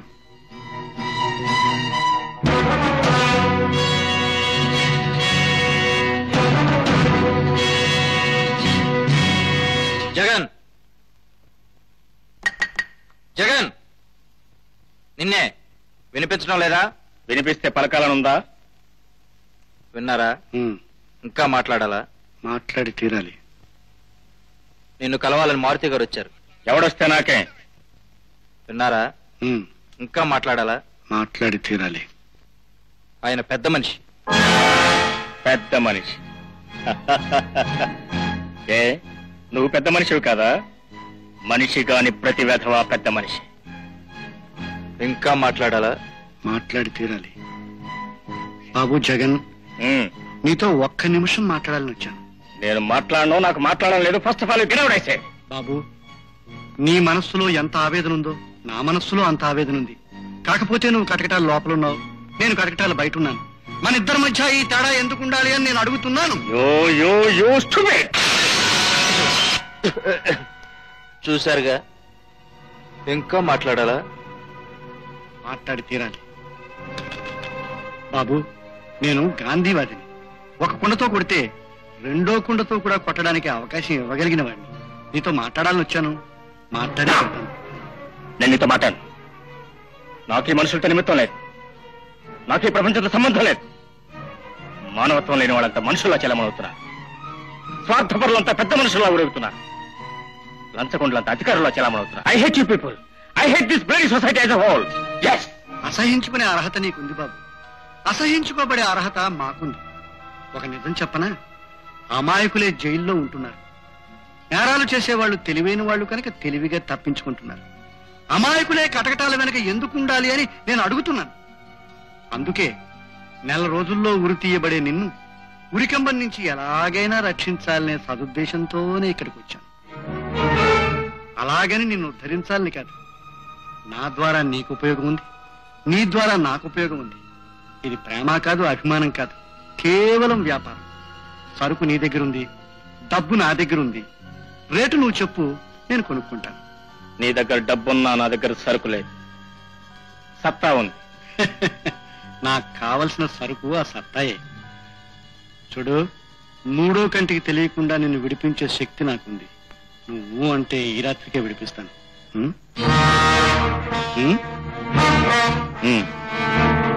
సార్, జగన్ కనిపించడం లేదు సార్. కనిపించడం లేదని ఎవరు చెప్పారు? లేదండి. అతను పారిపోబోయాడు. నేను వెంటపడ్డాను. భయపడి గోడ దూకపోయి కింద పడి మరణించాడు. మరణించాడు. అతని శవాన్ని పోస్ట్ మార్టంకు పంపించాం. అతనే ఆయన గుర్తుపెట్టారు. Jagan file close.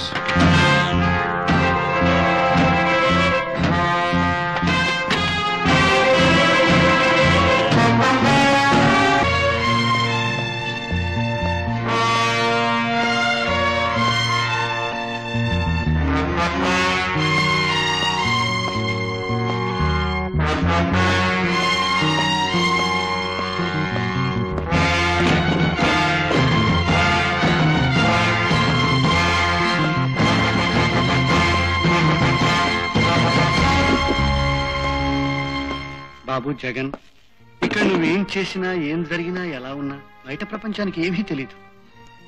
ఇది నా శాంతి నివాసం బాబు. అనుక్షణం బయటపడాలని ఆ అడుగులు కటకటాల నుంచి బయటకు వచ్చాక నీకేమనిపిస్తుంది? కటకటాలు లేని మరో జైల్లో పడ్డట్టు. అదేంటి, నీ మనసెంతో ఆనందంగా ఉండాలి. మనసు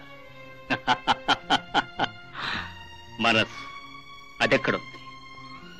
మనసు చచ్చిపోయింది, గుండె రాయింది, మనిషి రాక్షసుడయ్యాడు. నిజంగా నాకు మనసే ఉంటే నేను మనిషినే అయితే నీతో ఎందుకు వస్తా? అదేమిటి? నువ్వు మనిషివి కాదని నాకు తెలుసు. నేను మనిషిని కదా? ఎలా తెలుసు? నేనెవరినో నీకు తెలియదు, నువ్వెవరవో నాకు తెలియదు. అయినా అధికారులను చేతిలో పెట్టుకుని చట్టాన్ని ఉల్లంఘించి ఉరితీయపడవలసిన వాడిని తప్పించి తీసుకొచ్చిన వాడి మనిషిలో. అదా, ఒక్కొక్కప్పుడు పశువులకు సమాధానం చెప్పడానికి మనుషులు పశువులు కాక తప్పదు జగన్. నీకు కావాల్సిందేంటి, నేను చేయాల్సిందేమిటి? నేను నిన్ను అడగాల్సిందేమిటి, నువ్వు నాకు చెప్పాల్సిందేమిటి? జీవితాలకు సంబంధించింది, దేశానికి సంబంధించింది. నువ్వు 2 ముక్కల్లో అడిగేస్తే 2 నిమిషాల్లో ఎలా సమాధానం చెప్పగలను చెప్పు. నీకోసం రోజులు నెలలో గడిపే అవకాశం, ఓపిక నాకు లేదు.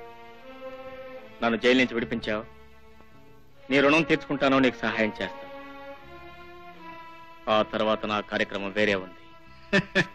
చూడు బాబు, తుపాకీ చేత పట్టుకున్న వాడి గురి ఎప్పుడూ ఒక్కడి మీదే ఉండాలి. అప్పుడే అనుకున్న పని సాధించగలుగుతాడు.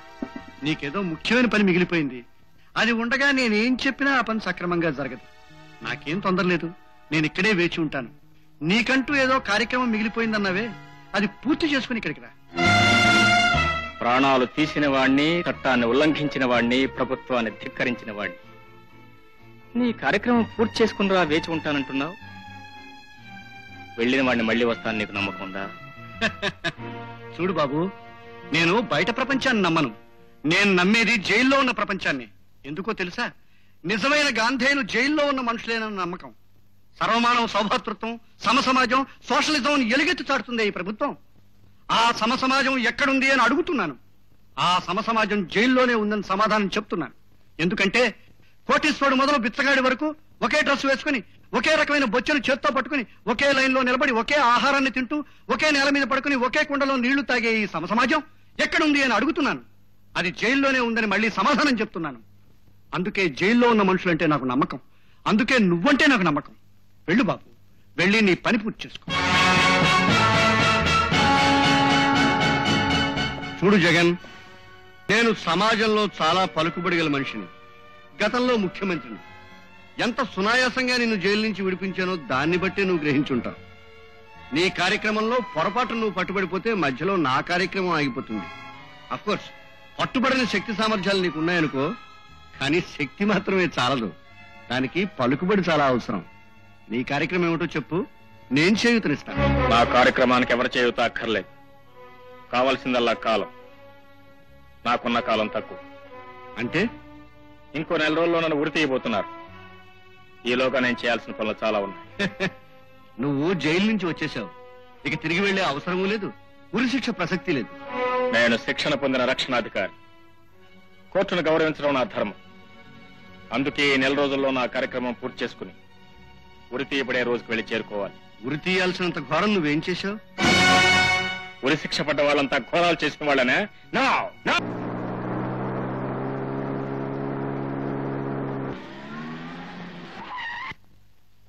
హాయ్,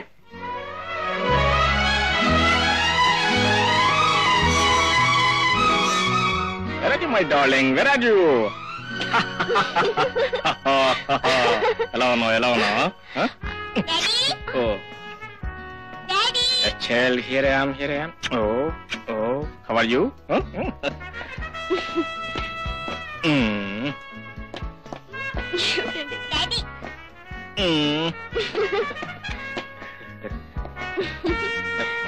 బాబు, కారులో సామాన్ ఉంది, లోపల తెప్పించేసా.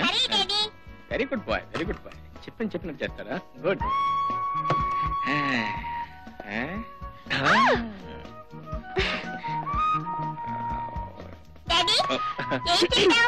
ఏ లేదు బాబు, కారులో సామాన్ ఉంది, లోపల. అప్పుడే వచ్చేసిందా? తలిపేస్తా. ఏమిటి, యుద్ధం చేసి వచ్చారా?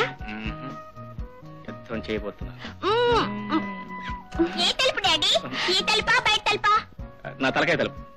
సరే, మీరు ముందు లేచి స్నానం చేయండి. లేకపోతే వాడే చేయించేట్టున్నాడు. కమా. తలుపు తలుపప్పుడే వేయాలా?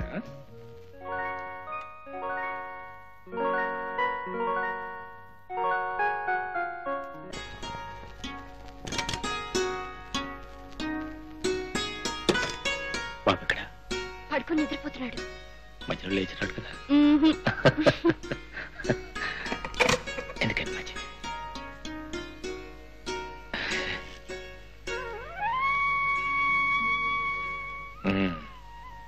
ఏం గుర్తొస్తుంది? మొదటి రాత్రి మొదటి రాత్రి ఏమిటో, అందులో ఏముంటుందో ఆ రాత్రి తెలియదుగా. మరి ఇప్పుడు తెలుస్తుంది. ఆ తర్వాత రాత్రి గుర్తుకొస్తుంది.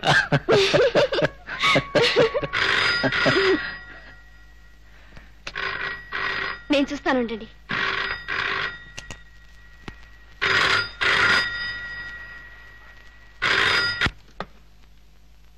Hello, just a moment. ఏమండి ఏమండి, మీకు ఢిల్లీ నుంచి ఫోన్. ఎక్కడి నుంచి? ఢిల్లీ నుంచే. Delhi? Hello, yes sir. Sir sir, all right sir. 10:30 train. I got only half an hour left sir. Okay sir, okay sir, thanks. Thank you. ఏమిటండి? Emergency call. ఎమర్జెన్సీ కాలా? అవును, సడన్ గా సరిహద్దులో యుద్ధం ప్రారంభమైంది. ఎమర్జెన్సీ డిక్లేర్ చేశారు. ఉన్న వాళ్ళని ఉన్నట్టే బయలుదేరమన్నారు. నేను 10:30 ట్రైన్కి బయలుదేరాలి. ఇప్పుడా? ఇప్పుడే కదండి సెలవు పెట్టి వచ్చారు, అప్పుడే వెళ్ళిపోతారా? పిచ్చిదా, మిలిటరీ వాళ్ళకి సెలవులు అప్లై చేయడం వరకే వాళ్ళ చేతిలో ఉంది, వాడుకోవడం వాళ్ళ చేతిలో లేదు. పోనీ నాకు ఒంట్లో బాగాలేదని ఫోన్ చేసి చెప్పండి. లేదు వాసంతి, నాలో ఉన్న ప్రతి రక్తం పట్టు దేశ రక్షణకి అంకితం కావాలి. ఇన్నాళ్ళు ప్రభుత్వం నా మీద ఖర్చు పెట్టిన ప్రతి పైసా ఈ రోజు దేశ రక్షణ ఉపయోగపడాలి. నీకంటే, నాకంటే, మన బిడ్డ కంటే, నా కన్న తల్లి కంటే మాతృభూమి రక్షణ గొప్పది. అదే ప్రతి సైనికుడికి లక్ష్యం కావాలి. అనుకోండి ప్లీజ్. ఏమండి,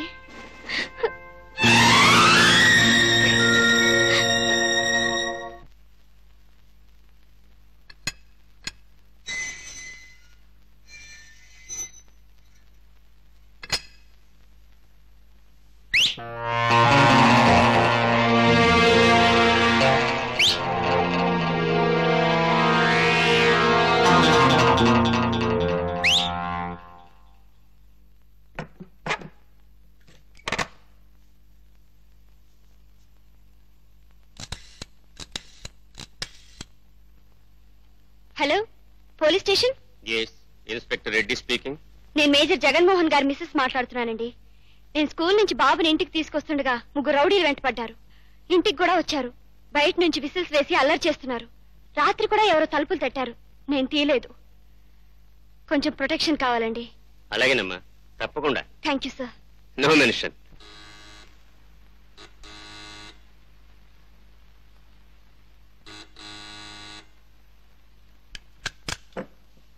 నమస్కారం అమ్మా.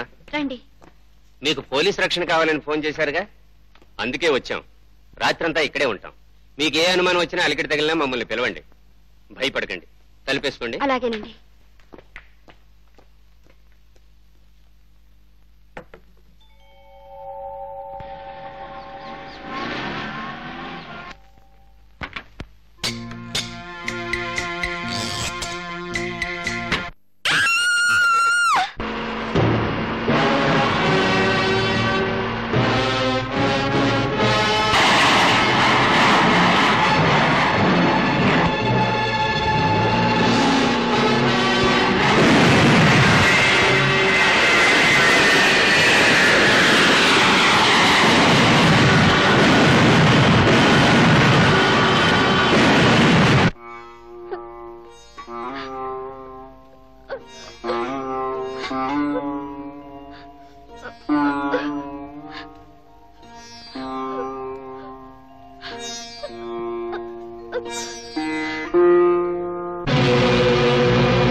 ఆంధ్రప్రదేశ్కు చెందిన మేజర్ జగన్మోహన్ రావు తన చాకచక్యాన్ని సామర్థ్యాన్ని ప్రదర్శించి 2 బెటాలియన్ల శత్రు సైన్యాన్ని తిప్పికొట్టారు.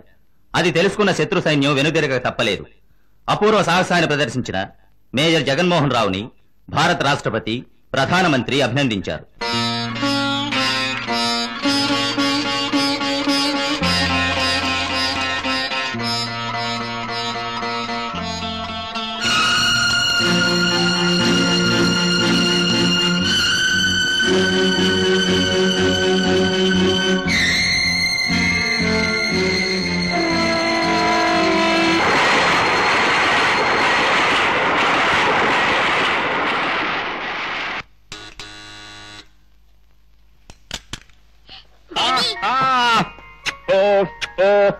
అమ్మాయిది నాన్న పైన ఇదిగో బిస్కెట్ తెచ్చిండు.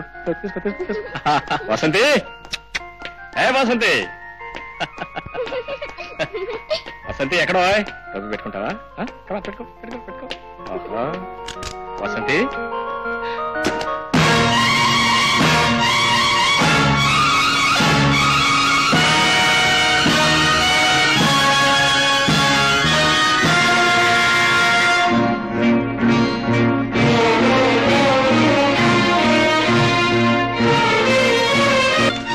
ఏమండి, దేశం కోసం నా జీవితం అంకితం కావాలి అన్నారు. నాలో ఉన్న ప్రతి రక్త బిందువు దేశ రక్షణకు ఉపయోగపడాలి అన్నారు. నిజమే, ఆ దేశం కోసం, దేశాన్ని రక్షించడం కోసం మీరు వెళ్లారు. కానీ ఇక్కడ మీ భార్య బిడ్డల రక్షణ మీరేం చూశారు? దేశాన్ని మీరు రక్షిస్తే మీ భార్య బిడ్డలకు ప్రభుత్వం రక్షణ కల్పించలేకపోయిందే. శత్రువుల మీద దాడి చేయటం కాదు, ఈ దేశంలో ఉన్న దుర్మార్గుల్ని, ఎందరో అభాగ్యుల జీవితాలను నాశనం చేస్తున్న ఈ రాక్షసుల్ని తుదిముట్టించాలి. అదే శిక్షణ పొందిన ప్రతి సైనికుడు లక్ష్యం కావాలి.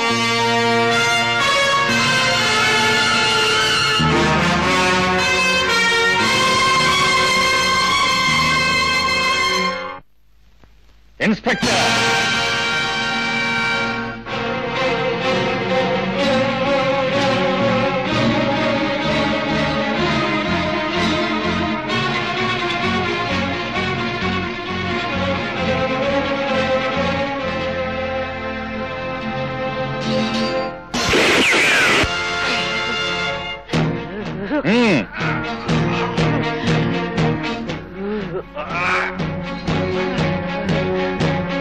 నా భార్య రక్షణ కోరింది, కానీ నువ్వేం చేశావు? నువ్వేం చేశావు? కాదు. మరెవరు? మరెవరు? నేను చెప్పను.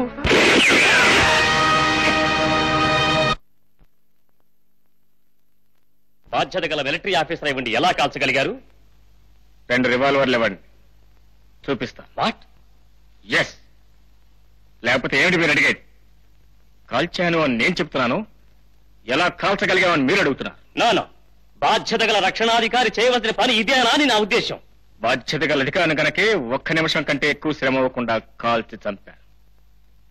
లేకపోతే రోజుకో భాగం చప్పున 1 ఏడాది పాటు కోసి కోసి చంపుండేవాడిని. అది ఘనతనుకుంటున్నారా? ఘనతేగా. ఎంత ఎక్కువ మందిని చంపితే అంత ఘనత మాకు. స్వర్ణ పతకాలు, రజత ఫలకాలు, ప్రశంసా పత్రాలు ఇచ్చేది అందుకే. అది అక్కడ యుద్ధంలో. అక్కడికి ఇక్కడికి ఏమిటి తేడా? అక్కడ మాతృభూమిని దోచే వాళ్ళని చంపాను, ఇక్కడ మాతృమూర్తి శీలాన్ని దోచిన వాళ్ళని చంపాను. సమర్థించుకుని శిక్ష నుండి తప్పించుకోలేవు. అర్థం లేని మీ శిక్షలకు సమర్థన కూడా కావాలా? వాట్? Yes your honour. ఎవడో ఒకడు ఒకరిని చంపబోతూ ఉంటే వాడు భయపడి పారిపోతూ ఎవడి కారు కింద పడితే ఆ కారు డ్రైవర్కి ఉరిశిక్ష విధించే మీ న్యాయస్థానాలు, న్యాయశాస్త్రాలు ఉన్నంత వరకు ఈ దేశంలో న్యాయానికి న్యాయం జరగదు యువర్ ఆనర్. మీరు చెప్పే తీర్పు ఏమిటో నాకు తెలుసు, మీరిచ్చే శిక్ష ఏమిటో నాకు తెలుసు. క్రమశిక్షణ నా రక్తం, దేశ రక్షణ నా ఊపిరి. అందుకే మీరే శిక్ష విధించిన అనుభవించడానికి సిద్ధంగా ఉన్నాను. కానీ నాకు ఒక 6 నెలలు గడివే ఉండేవారు అన్నారు. మన దేశాన్ని దోచుకోవడానికి వచ్చే పరదేశ శత్రువుల కంటే మాతృమూర్తుల్ని, ఆడపడుతున్న శీలాలను అపహరించే స్వదేశ శత్రువులు ఎందరో ఉన్నారు ఈ దేశంలో. వాళ్ళందరినీ హతమార్చి మళ్ళీ మీ కోర్టుకొచ్చి హాజరవుతాను. మీరిచ్చే శిక్షను అప్పుడు అనుభవిస్తాను ఎవరన్నారు. ఎన్నాళ్ళు దేశాన్ని సేవ చేసిన ఒక సైనికుడిగా ఒకే ఒక అభ్యర్థన, కాదనకండి. ఈ ఒక్క అభ్యర్థన కాదనకండి ప్లీజ్. కానీ నా అభ్యర్థన కోర్టు మన్నించలేదు, పైగా ఉరిశిక్ష విధించి. శిక్ష విధించిన తర్వాత తెలిసింది నా భార్య జీవితం నాశనం కావడానికి అసలు కారకుడు వేరే ఉన్నాడని. ఆ ఇన్స్పెక్టర్ కానిస్టేబుల్స్ కేవలం అతని తొత్తుల్లో మాత్రమే వ్యవహరించారు. ఆ క్షణం నుంచి నాలో ఒకటే ఆవేదన, ఒకటే ఆరాటం. నా నేరానికి ఎలాగో శిక్ష తప్పదు, ఎలాగో అనుభవించక తప్పదు. నేరం ఒకటైనా 100 అయినా అంతకంటే వేరే శిక్ష లేదు. అందుకే చనిపోయే 4 రోజుల్లోగా న్యాయస్థానాలను మోసం చేస్తూ ప్రభుత్వాన్ని కొడేస్తూ చట్టం నుంచి తప్పించి తిరుగుతున్న సంఘద్రోహుల్ని, దేశద్రోహుల్ని కొంతమందినైనా నాశనం చేస్తే నిజమైన సైనికుడిగా సంతోషంగా మరణిస్తాను. నా కార్యక్రమానికి మీరు సహకరించారు, మీ కార్యక్రమానికి నేను సహకరిస్తాను. మీ పని పూర్తి చేసిన తర్వాత నా పని పూర్తి చేసుకుంటాను. చెప్పండి చెప్పండి, మీ పని ఏమిటో? గంగలో స్నానం చేయాలని చాలా మంది అనుకుంటారు. అందరికీ ఆ అవకాశం రాదు. అవకాశం రాని వాళ్ళంతా తాము మునిగిందే గంగ అనుకుంటారు. కానీ నువ్వు సరాసరి ఆ గంగ దగ్గరికే వచ్చావు. అంటే నీ కార్యక్రమం ఏమిటో నా కార్యక్రమం అదే. నీలో సాహసం ఉంది, నాలో సహనం ఉంది. తెగింపు నీ దగ్గరుంది, దాని ముగింపు నా దగ్గరుంది. కుళ్ళును కళ్ళారా చూడాలని నువ్వు వెతుకుతున్నావు. ఆ కుళ్ళును నేను కళ్ళారా చూస్తున్నాను. నేను చెప్పగలను, నువ్వు చేయగలవు. నేను చంపించగలను, నువ్వు చంపగలవు. చంపించగలిగిన వాడు కృష్ణుడు, చంపినవాడు అర్జునుడు. కృష్ణార్జునుల కలయికతో ధర్మ సంస్థాపన ప్రారంభమవుతుంది. ఇలారా.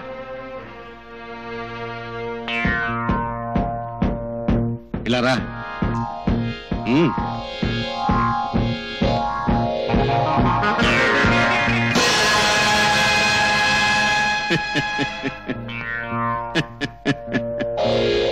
ఎలా ఉన్నాడు? ఎవరైతను? అచ్చు నీలాగే ఉన్నాడు కదా. ఎవరైతను? అతను కనిపించకుండా పోయాడని కొందరు అనుకుంటున్నారు. కన్న బిడ్డని మాయం చేశాడని మరికొందరు అనుకుంటున్నారు. ఆయనే అతన్ని చంపించి ఉంటాడని నేననుకుంటున్నాను. కన్న బిడ్డని చంపించాడు?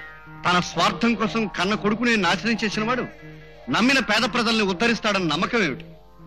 అతని పాలన ఈ 15 సంవత్సరాల్లో అరాచకం అయిపోయింది. అతన్ని తొలగించకపోతే బతికున్నంతకాలం అతనే ముఖ్యమంత్రిగా ఉంటాడు. దేశం మరింత నాశనం అయిపోతుంది. అతనికి డబ్బుంది.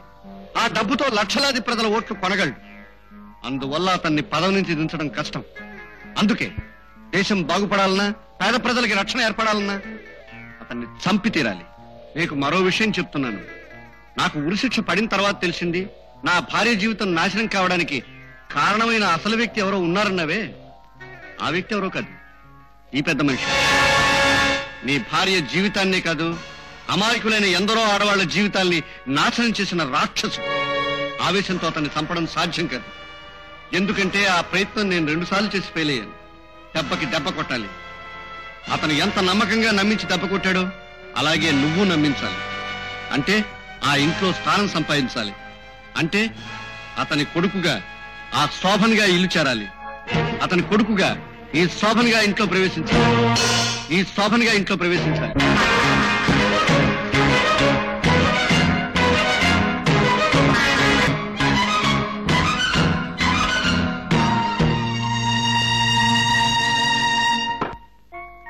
ఆహా, గుడ్, వెరీ గుడ్. చిన్న అడ్జస్ట్మెంట్.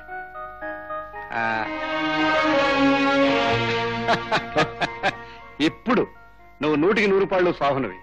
నువ్వే శోభను అని 4 చేత చెప్పిస్తాను, వాళ్ళని ఒప్పిస్తాను. Shobhan, wish you all success. Good luck. తమ్ముడు, తమ్ముడు,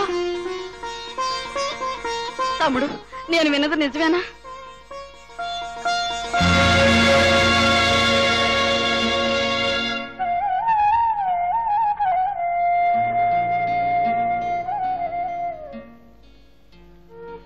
బాబు, బాబు, ఏమైపోయారు బాబు? ఇన్నాళ్ళు మీరేమైపోయారు బాబు? మీరేమయ్యారో తెలియక మేమెంతో కంగారు పడిపోయాం. నా బిడ్డను మీరే దక్కించాలి బాబు. ఏమిటి బాబు అలా చూస్తున్నావు? ఎవరో తెలియనట్టు. లలిత పెద్దమ్మ. నాకు తెలియక కాదు, గుర్తుపట్టలేక. నేను బ్రతికొచ్చినందుకు ఆమె ఆనందం. రండి.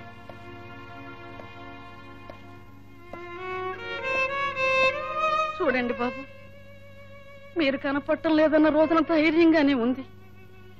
కానీ రోజు రోజుకి ఇలా క్షీణించిపోతుంది.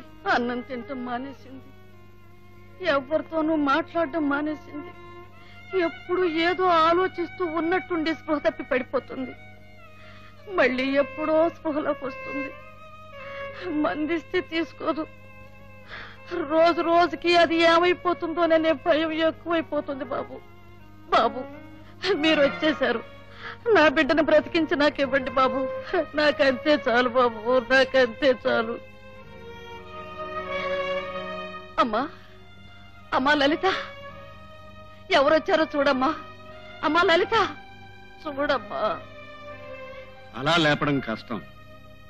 చూడు బాబు, మీరిద్దరూ పాడుకునేవారే ఆ పాట.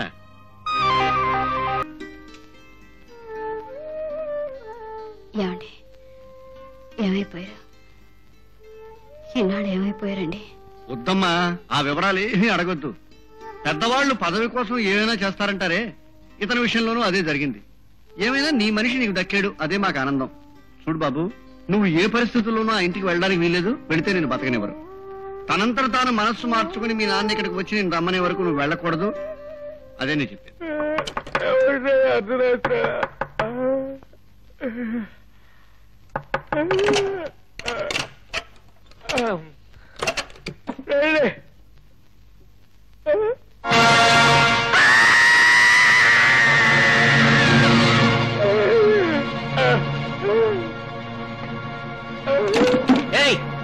ఏంటి అనుకోలా?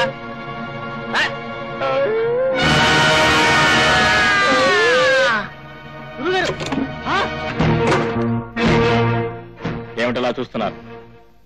నేను ఉన్నానా పోయానానే? ఉంటే ఎలా ఉన్నానో పోతే ఎలా వచ్చానా అని. నేను పోలేదు. ఈ విషయం ప్రజలకు తెలియాలంటే ముందు పత్రికల వాళ్ళకి తెలియాలి. అందుకే మీ దగ్గరకు వచ్చాను. వాళ్ళని లేపండి, ముఖాన్ని నీళ్లు చల్లండి. ఈ వార్త ఉదయం పత్రికలో వచ్చేలా చూడండి. ఓకే? అమ్మగారు, అమ్మగారు, అమ్మగారు, అబ్బాయి గారు బతికే ఉన్నారండి, చూడండి. ఏమండి ఏమండి, అబ్బాయి బతికే ఉన్నాడండి. బతికే ఉన్నారా? ఎక్కడమ్మా, ఎక్కడ? ఇదిగో చూడండి. అమ్మాయి బాబు,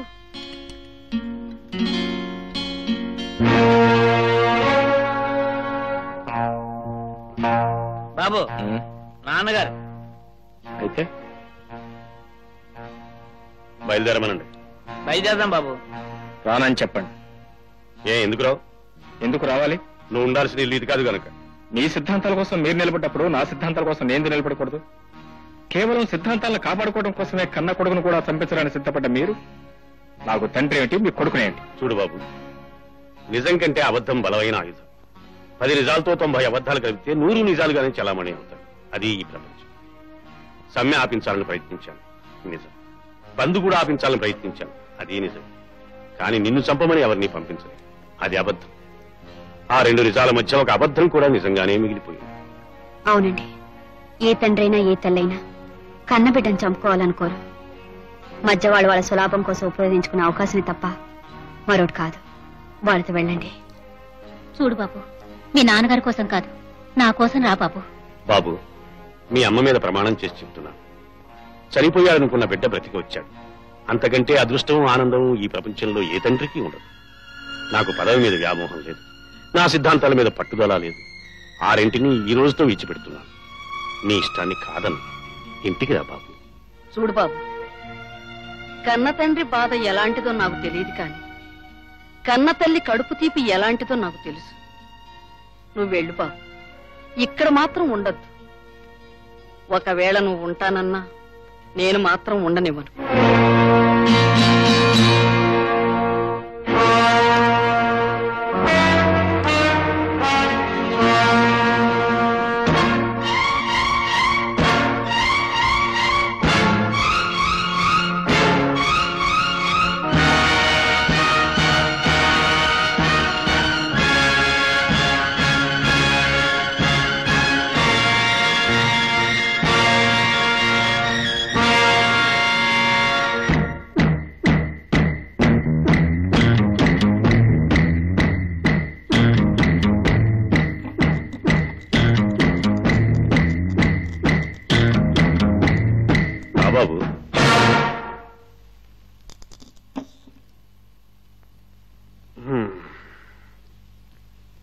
నువ్వు ఇంకా నిద్రపోలేదా?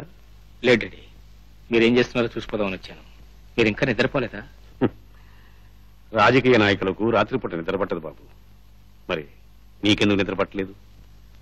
కాబోయే రాజకీయ నాయకుడు కదా డాడీ, ఎప్పటి నుంచి నిద్ర రాకుండా అలవాటు చేసుకుంటున్నాను. గుడ్. నా ఆశ కూడా అదే. రేపటి నుంచి నిన్ను నా వారసుడిగా జనంలోకి తీసుకెళ్లాలనుకుంటున్నాను. లేదు డాడీ, నాకు నేనుగానే రావాలనుకుంటున్నాను. మీరు పడుకోండి. ఏదో జస్ట్ మిమ్మల్ని చూడాలనిపించింది, వచ్చాను. వెల్కమ్. నీకెప్పుడు చూడాలనిపించినా వస్తూ ఉండు. ఇన్నాళ్ళు మనం దూరం అయింది కూడా ఎందుకే, కనీసం ఇలాగైనా దగ్గర అవుదాం. Good night. Good night daddy. Good night.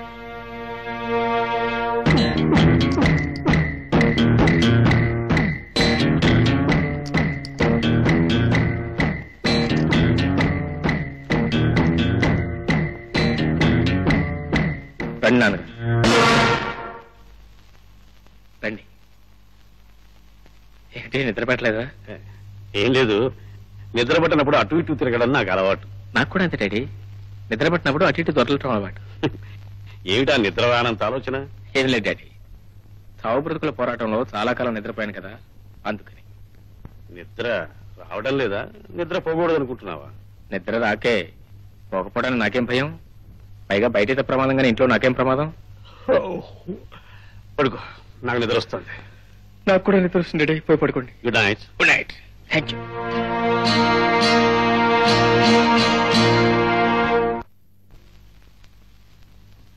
ఏమంటారా హడావుడి? ఏం లేదండి, అయ్యగారికి బాత్రూమ్ నీళ్ళు పెట్టొస్తున్నాండి.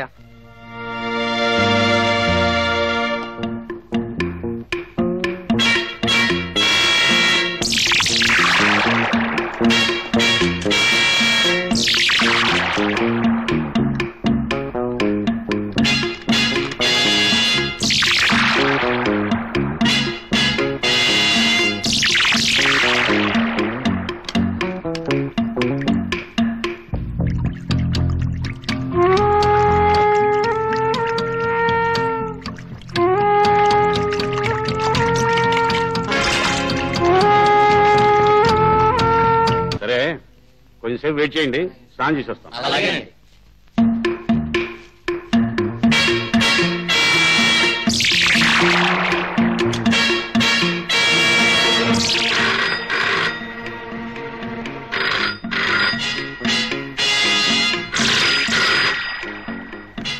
హలో, అలాగా. ఓ పని చేయి, వాళ్ళ లంచ్కి సెక్రటరీ తీసుకురా.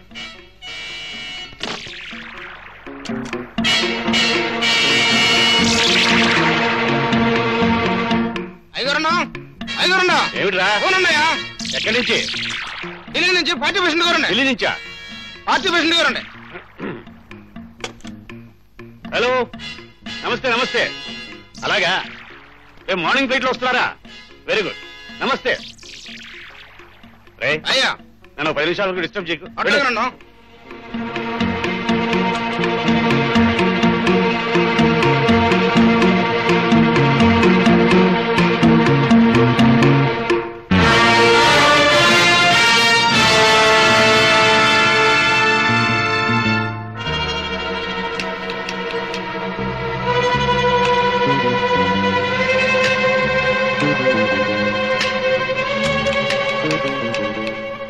ఏమిటి బాబాది?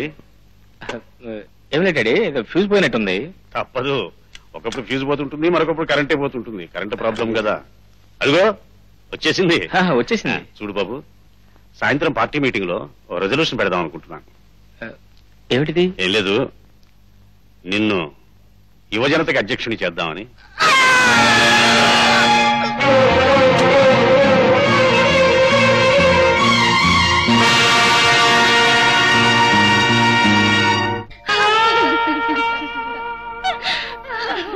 ఏడవకమ్మా, ఏడవద్దు. అతనికి అలా రాసిపెట్టి ఉంది చావు, ఏం చేస్తాం? ఏడవకండి, అయ్యగారు మీ కుటుంబానికి ఏదో ఒకటి చేస్తారు.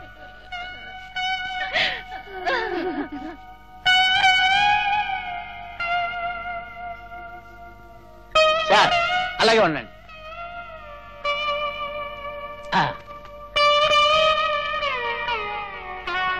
చూడమ్మా, పోయిన నీ భర్తను తీసుకురాలేదు, అలాగని నీ దుఃఖాన్ని ఆపలేను.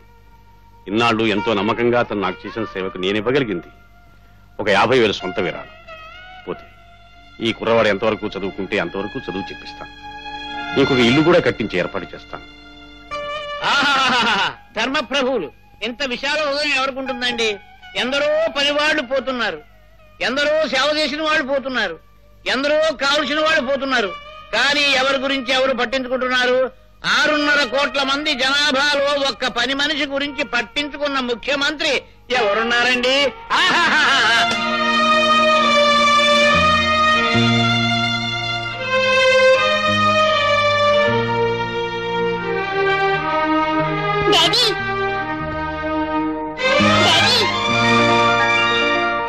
బాబు బాబు బాబు బాబు ఎలా వచ్చావు బాబు? నేను ఎక్కడున్నా నీకు ఎలా తెలిసింది? ఎవరు చెప్పారు?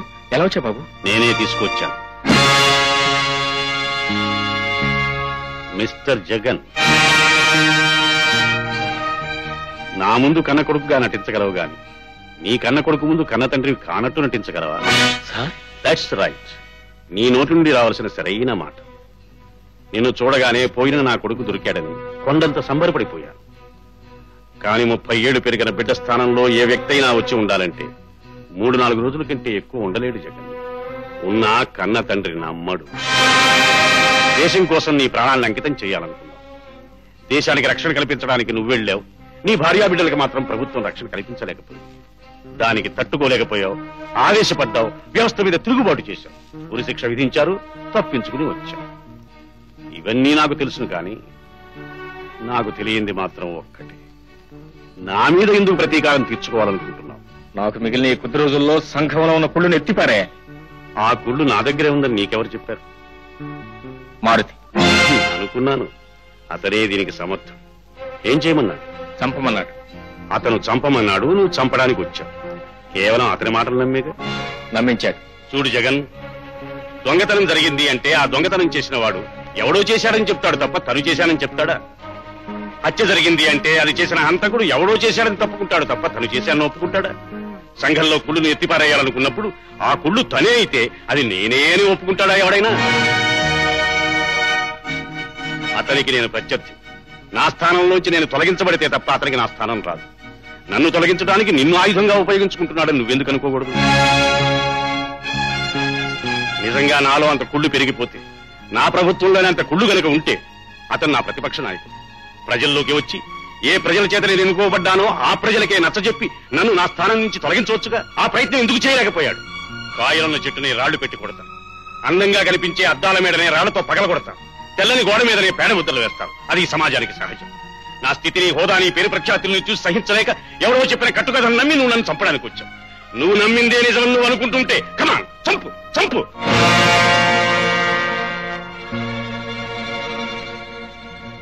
ఒక్క మాట అడుగుతా, నీ భార్య జీవితాన్ని నాశనం చేసింది నేను అని అతను చెప్పాడా లేదా? చెప్పాడు. ముఖ్యమంత్రిగా నిజమేమిటో నాకు తెలుసు. అది తెలిసి కూడా ఎందుకు చర్య తీసుకోలేదు అనుకోవచ్చు. అతని మీద ఏ కేసు పెట్టినా ప్రతిపక్ష నాయకుడి మీద కావాలని ఆపాదిస్తున్నానంటారు. అందుకే ఆత్మరక్షణ కోసం నిజాన్ని దాచుకున్నాను.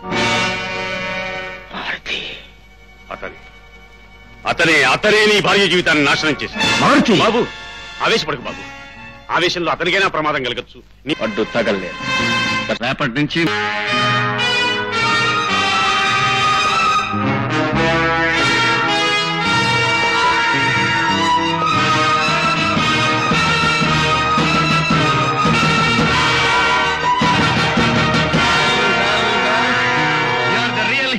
నేషన్. బూజు పట్టిన దేశానికి బూజు దులపడానికి పుట్టిన మరో కథానాయకుడివి.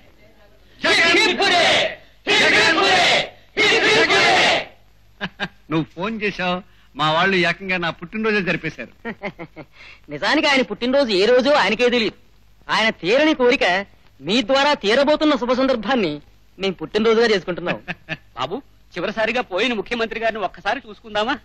అగో, ఆ కార్యక్రమం తర్వాత. బాబు, వీరంతా నా కాబోయే మంత్రివర్గం. వీరు పెంట గంటయ్య గారు, నా మంత్రివర్గంలో ఫైనాన్స్ మినిస్టర్. వీరు గడ్డి గోవిందయ్య గారు, వ్యవసాయ శాఖ మంత్రులు అవుతారు. వీరు పులుసు దైవాధీనం గారు, దేవాదాయ ధర్మాదాయ శాఖ మంత్రులు అవుతారు. వారు కోనేరు పరబ్రహ్మం గారు, నీటిపారుదల విద్యుత్ శాఖ. మిగతా వాళ్ళంతా నా అంచెలు. నా ప్రాణానికి ప్రాణం, నేనంటే ప్రాణం ఇస్తారు. ఇగో వీరు నా పర్సనల్ సెక్రటరీ అవుతారు. నమస్కారం. పోయిన ముఖ్యమంత్రి గారిని ఒకసారి చూసుకుందామా? శ్రీనోర్మయ్, ఆ కార్యక్రమం తర్వాత వెళ్ళు. చూడండి, ఒక 5 నిమిషాలు మీ మంత్రివర్గంతో మాట్లాడాలి. మిగిలిన వాళ్ళంతా బయట పంపిస్తారా? అలాగే వెళ్ళండి, వెళ్ళండియా. నువ్వు వెళ్ళవయ్యా. డోర్ బోల్డ్ చేస్తాండి ప్లీజ్.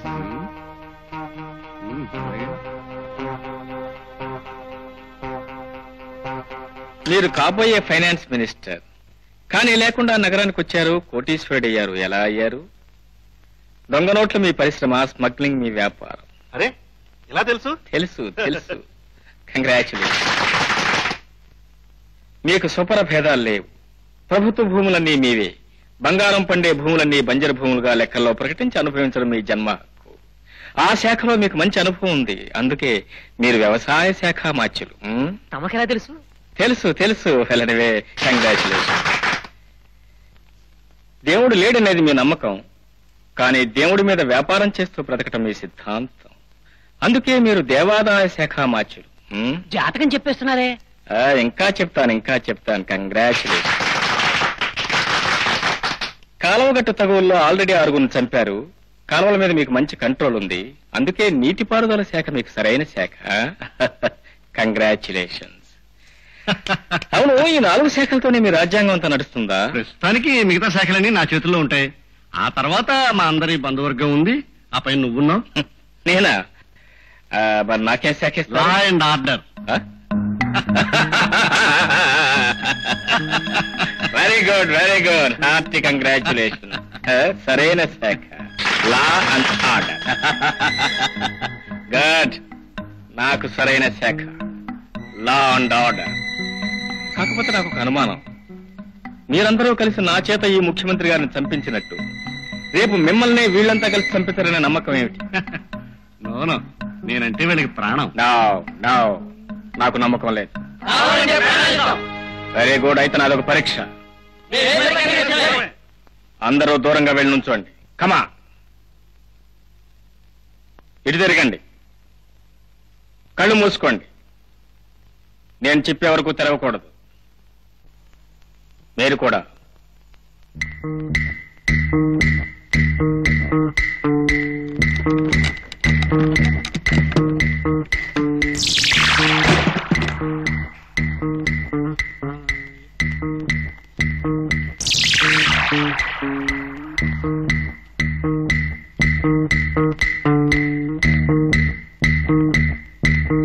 కళ్ళు తెరవండి.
మీతో మాట్లాడాలి. ఇలా రండి.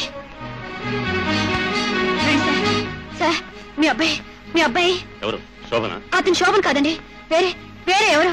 మారుతి వాళ్ళందరినీ చంపేశారు, ఇప్పుడే తెలిసింది. నవ్వుతారేమిటండి? నాకు తెలుసు. ఏమిటి, మీకు తెలుసా? అతను శోభన్ కాదని మీకు తెలుసా?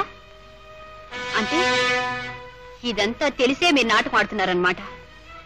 మీరే మీ కొడుకుని చంపి ఈ లోకాన్ని నన్ను నమ్మించడానికి ఎవరినో తీసుకొచ్చి మీ కొడుకుగా నాటకం ఆడిస్తున్నారన్నమాట. సరే సరే సార్, నేనేమైపోయినా పర్వాలేదు. ఇప్పుడే ఈ నిజాన్ని లోకానికి చెప్పి మీ గుట్టును బయటకి ఎడుస్తూ. చూడు పిచ్చిదాన్ని, ఏ తండ్రి అయినా కన్నబిడ్డను చంపుకుంటాడా? అతను నా బిడ్డ కాదు, కానీ నా బిడ్డ చావలేదు, నా దగ్గరే ఉన్నాడు. చూపిస్తాను రా. నేను నమ్మను. చూపిస్తానంటున్నానుగా, రా.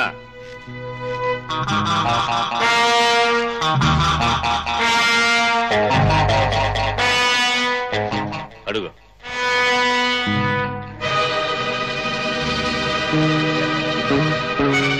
శోభన్,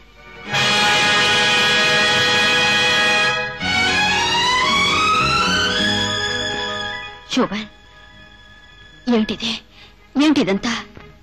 దాహం, పదవీ దాహం. వేసవిలో తాగే కొద్దీ దాహం వేస్తుంది.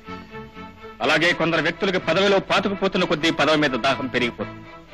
ఆ పదవీ కాంక్ష ముందు కన్న బిడ్డ లేడు, కట్టుకున్న భార్య లేదు. కామవాంఛతో ఆడవాళ్ళని చెరపట్టిన వాళ్ళున్నారు, రాజకాంక్షతో సామంతుల్ని చెరపట్టిన వాళ్ళున్నారు. కాని కన్న కొడుకుని దిక్కు ముక్కు లేనట్టు ఇలా లోపల పడేసిన వాళ్ళు ఎవరు లేరు. ఆ చరిత్ర మీ ఒక్కతే. పదవి కోసం కన్న బిడ్డల్ని కాల్చి చంపిన వాళ్ళకన్నా మంచి చరిత్రేగా నాది. ఈ చావు కంటే ఆ చావే మెరుగు. చూడు, నీకు కావాల్సింది అతను ఎక్కడున్నాడు, ఎలా ఉన్నాడని కాదు. అసలు అతను ఉన్నాడా లేడా అనేది నీకు కావాలి. అతనితో కలిసి ఉండడం నీకు కావాలి. మీ ఇద్దరికి పెళ్లి కావడం కావాలి, కలిసి కాపురం చేయడం కావాలి. అందుకే వాడికి తోడుగా నీడగా నిన్ను ఇక్కడే వదిలేస్తున్నాను. ప్రియురాలుగా ఉంటావో, ఇల్లాలుగా ఉంటావో అవకాశం కూడా నీకే వదిలేస్తున్నాను. రైట్, ఆమె కూడా ఇందులోనే ఉంటుంది. తలుపుతి.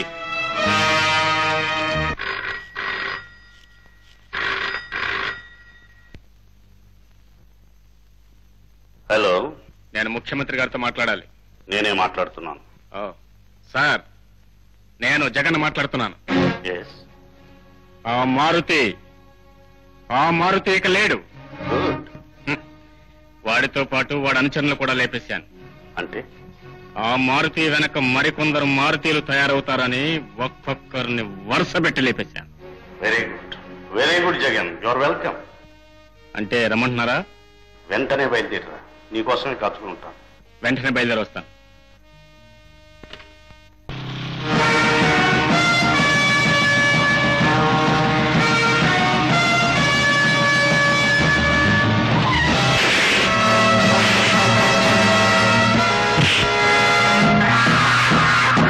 ఎవరు మీరు? మారుతిని చంపమని నిన్ను పంపించాడు, నిన్ను చంపమని మమ్మల్ని పంపించాడు.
సార్ సార్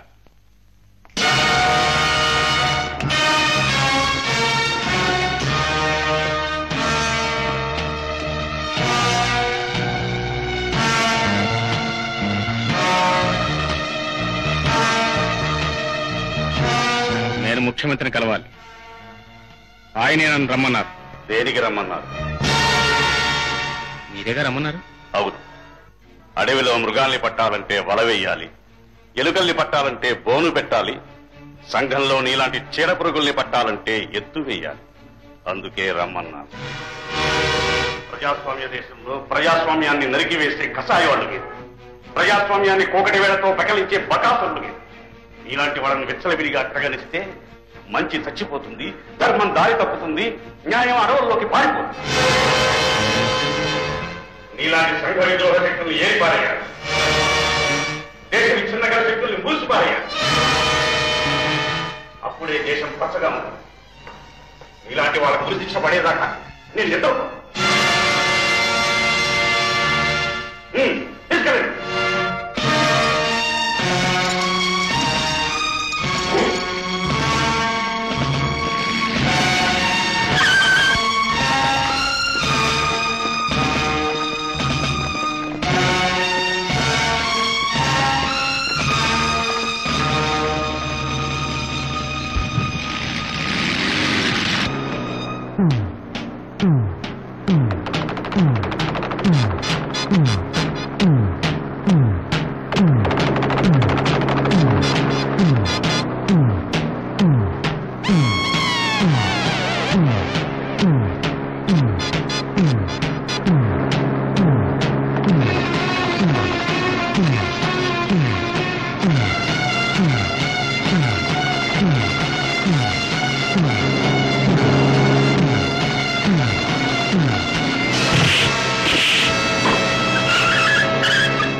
ఈ రాష్ట్రానికి జ్యోతి వెలిగిస్తాడనుకున్న ఒక మహావ్యక్తికి ఈ రోజున నా చేతులతోనే జ్యోతి వెలిగించవలసి వచ్చింది. ఈ దుర్దినాన్ని నేను ఎదురు చూడలేదు. నా రక్తానికి రక్తం, నా ప్రాణానికి ప్రాణం, నా ఊపిరి మారుతి. అతని హత్య ప్రజాస్వామ్యానికి ఆత్మహత్య. అతను లేని లోటు అసెంబ్లీకి గుండె పోటు. లేడు లేడు లేడు మారుతి లేడు, రాడు రాడు రాడు మారుతి రాడు. ఈ మాటలు నా నరాల్ని తెంచివేస్తున్నాయి, నా కాళ్ళని కట్టివేస్తున్నాయి, నా గుండెని పిండి వేస్తున్నాయి. దుర్యోధనుడు లేకపోతే భీముని సామర్థ్యం ఎక్కడ? రావణుడే లేకపోతే రాముని మంచితనం ఎక్కడ? బ్రిటిష్ వాళ్లే లేకపోతే సీతారామరాజు పౌరుషం ఎక్కడ? ప్రతిపక్షం లేకపోతే అధికార పక్షం శక్తి ఎక్కడ?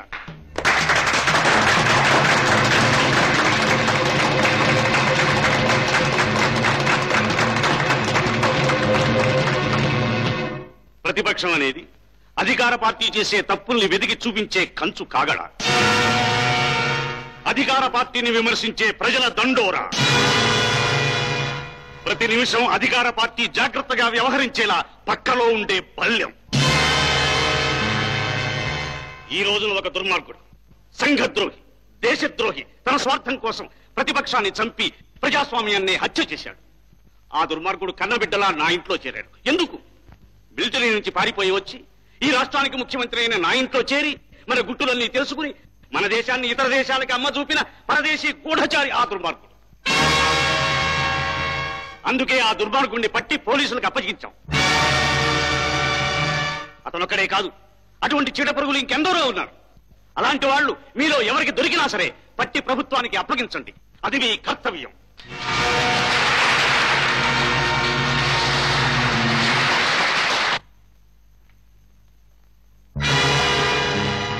విన్నారా విన్నారా?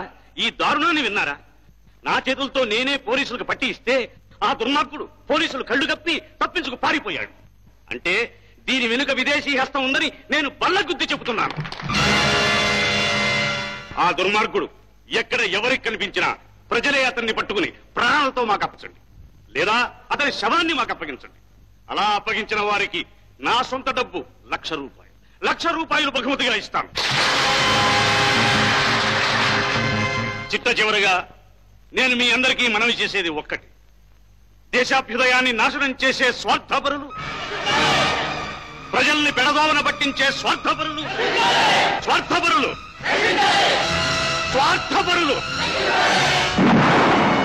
ఆగండి! అందరూ ఎక్కడున్న వాళ్ళు అక్కడే నుంచోవాలి. ప్రజలను పెడతోవన పట్టించే స్వార్థపరులు,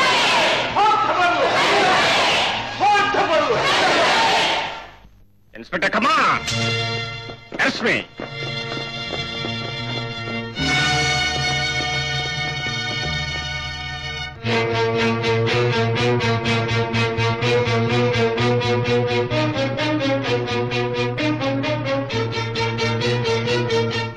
ముప్పై 11/1983 తేదీన ధర్మమూర్తిని దారుణంగా హత్య చేసిన కారణంగా కోర్టు వారు ఐపీసీ 301, 302, 303 సెక్షన్ల ప్రకారం 14 సంవత్సరాలు కఠిన కారాగార శిక్ష విధించడమైనది.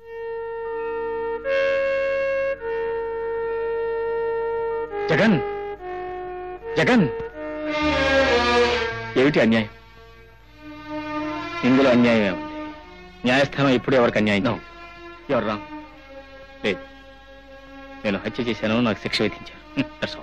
నువ్వు హత్య చేసిన అవినీతిని, అన్యాయాన్ని, అక్రమాన్ని, అరాచకాన్ని అని కోర్టు వారికి తెలియదంటావా? ధర్మ సంస్థాపనార్థాయ సంభవామి యుగే యుగే అన్నారు పెద్దలు.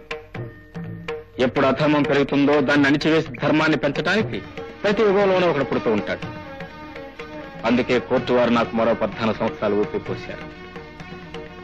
ఎక్కడ అవినీతి ఉంటుందో, ఎక్కడ అన్యాయం జరుగుతుందో, ఎక్కడ అధర్మం చెలరేగుతుందో, ఎక్కడ అరాచకం ప్రబలిపోతుందో అక్కడ జగన్ ప్రత్యక్షమవుతాడు. ప్రభుత్వం చేత పట్టుకోబడతాడు, శిక్షించబడతాడు. మళ్లీ దుర్మార్గుల్ని పట్టుకోవడం కోసం మళ్లీ తప్పించుకుంటాడు, మళ్లీ శిక్షించబడతాడు. ఇలా ఎంతకాలం ఈ సంఘంలో కుళ్ళు, కుట్ర, అధర్మం కనపడుతుంటాయో అంతకాలం ఈ జగన్ అవినీతి పనుల గుండెల్లో జగన్ గానే మిగిలిపోతాడు. జై హింద్.